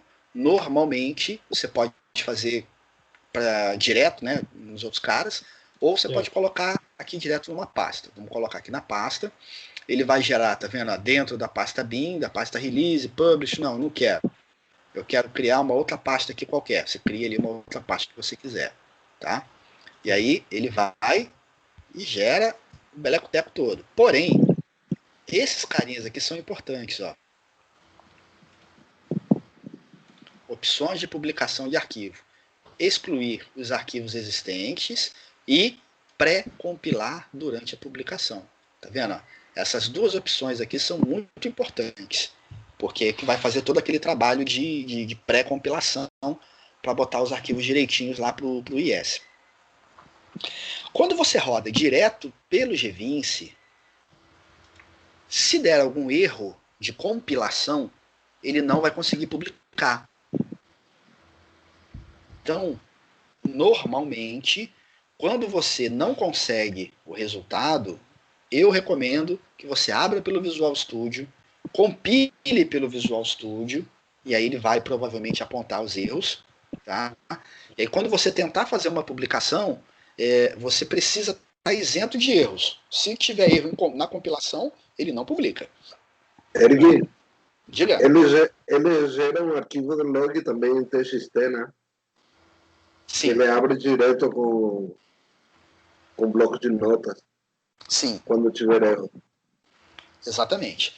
Como eu, particularmente, não gosto de usar a publicação direto do Gvince, eu sempre uso direto pelo Visual Studio, tá? Então a minha comunicação ela vem direto aqui nessa parte de lista de erros e tal, né? Ele já mostra onde que tem o erro, onde que não tem, enfim. A minha comunicação, a minha utilização é mais por aqui. Mas em projetos pequenos, eu faço direto pelo Gvince mesmo. Aí fazendo direto pelo Gvince, se der erro, ele não gera. Ele vai dar um pau, vai dar um TXTzinho, um logzinho lá com TXT para você poder tentar identificar. Né?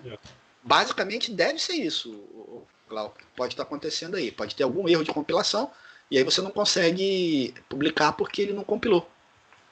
Entendi.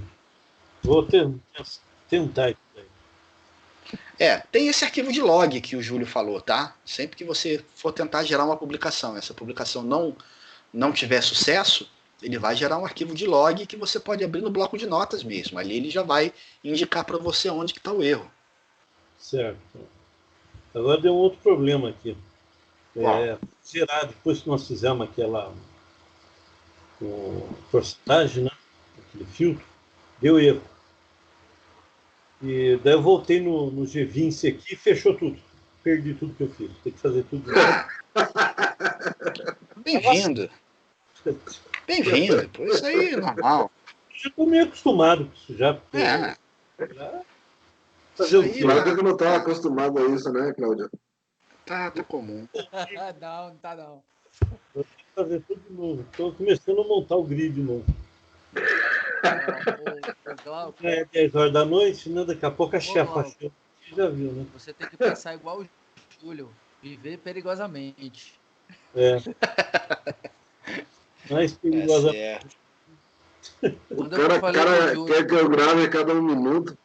Ô, Eric, eu criei uma rotina a cada 30 minutos eu mando gravar, mesmo se não alterei muita coisa. Vou lá e clico no gravar. Aí, Júlio, mas eu não consigo. Eu falei, no início eu botava um alarme. Aí ficava 30 minutos gravar, 30 minutos gravar. Hoje eu já não esqueço mais.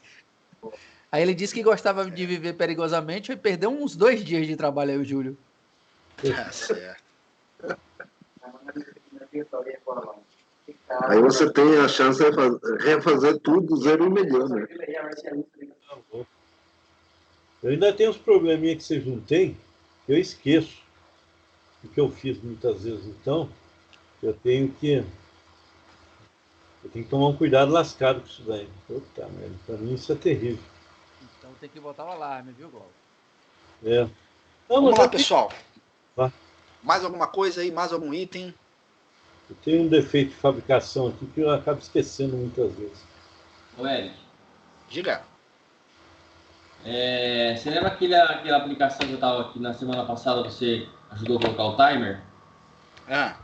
Aí eu tenho o componente que é o ticker, e eu tentei colocar aquele filtro de data e ele está dando um erro. Eu fiz até o que você falou, eu passei aquele campo que eu tinha booleano, eu passei para campo numérico, gravo 0 e 1 e tentei fazer filtro com ele também. No ticker, na propriedade filter dele, eu ponho o filtro em cima usando o próprio facilitador dele. Na hora que eu gero a aplicação, eu vou entrar na página e dá erro. Se eu tirar, volta a funcionar. Bom, Fábio, aí você tem 2 caminhos, tá? Você pode fazer o filtro manualmente, ou seja, cria uma função, um método para você poder fazer o filtro. Que aí você coloca o filtro do jeito que você quiser, certo? Lembrando que você precisa fazer um método que retorne uma string, tá? E essa string, ela vai ter que ser com a sintaxe da query, do SQL no caso. Beleza? Então você fazendo dessa forma, você traz para você, para o seu controle, para o seu domínio, a montagem do filtro que você quer, através de uma string. Agora, não dá nem para a gente poder te ajudar muito agora, porque no Next não funciona nem o ticker mais. Então, parou de funcionar já tem um bom tempo. Tá. Lembra que eu te falei que como você está usando 10, ainda vai funcionar. Agora, depois parou de funcionar, cara. Eu não vou ter como te mostrar aqui como é que faz. Caso você queira compartilhar a sua tela e mostrar o erro acontecendo, talvez eu até consiga identificar alguma coisa. Mas eu não tenho como reproduzir, porque não está funcionando aqui. Então, posso compartilhar? Pode.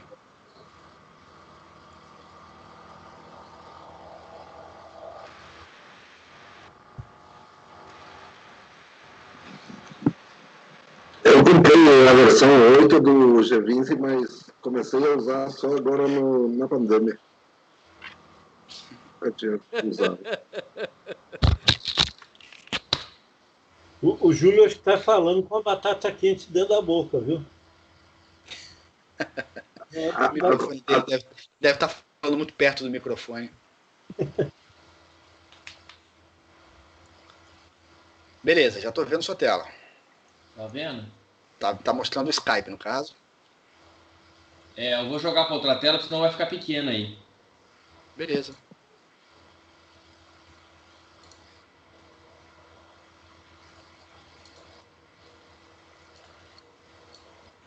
Tá vendo aí a tela? Sim. O G20? Perfeito. Então, agora, o erro que tá dando...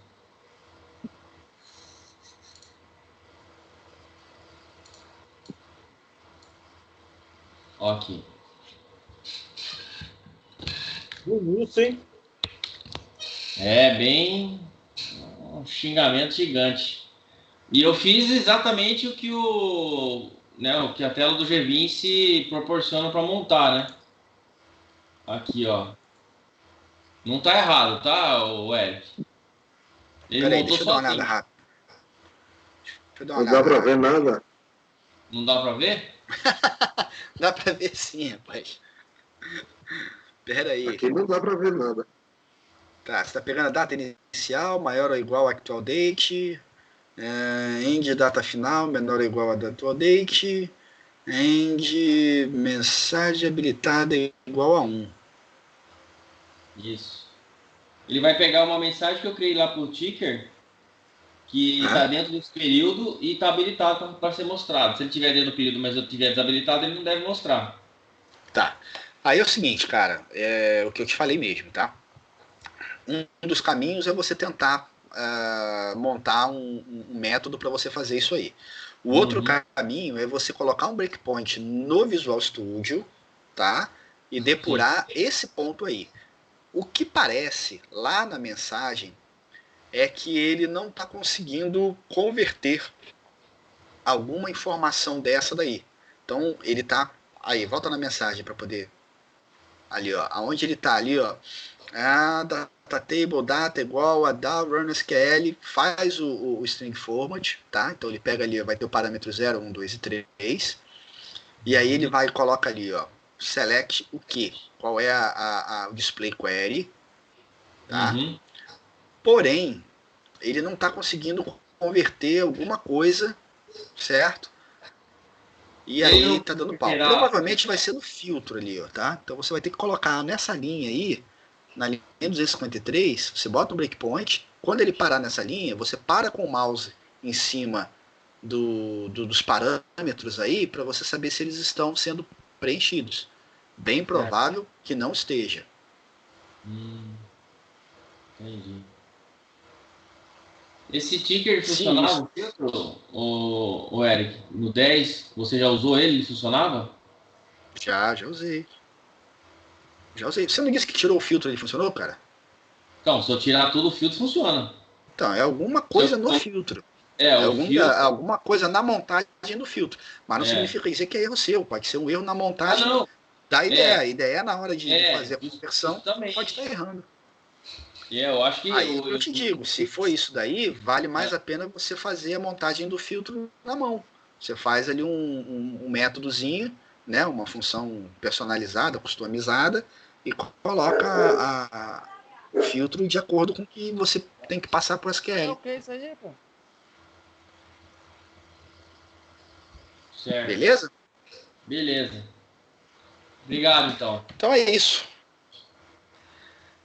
Pessoal, por hoje, esgotou meu horário. Agradeço aí a participação de vocês. Uma boa semana a todos. Lembrando que semana que vem é feriado. Não sei se o professor Regis vai estar presente ou não. Feriado de novo? Mas nós estamos no Brasil, Júlio. Quem mandou você ir para o Paraguai, cara? Aqui no Brasil tem feriado. Rapaz, aqui a gente tem mais santo do que dia do ano, cara. Quando é feriado? Feriado de quem é, né? Feriado. Dia de finados. Feriado nacional ainda, cara. Ixi, aniversário da chefe. Os montos vêm incomodar nossa aula, né? Pessoal, uma boa semana a todos aí, viu? Um abraço, pessoal. Boa noite. Até mais. Beleza, abraço para todo mundo aí. Tchau. Obrigado. Boa semana a todos. Bom descanso.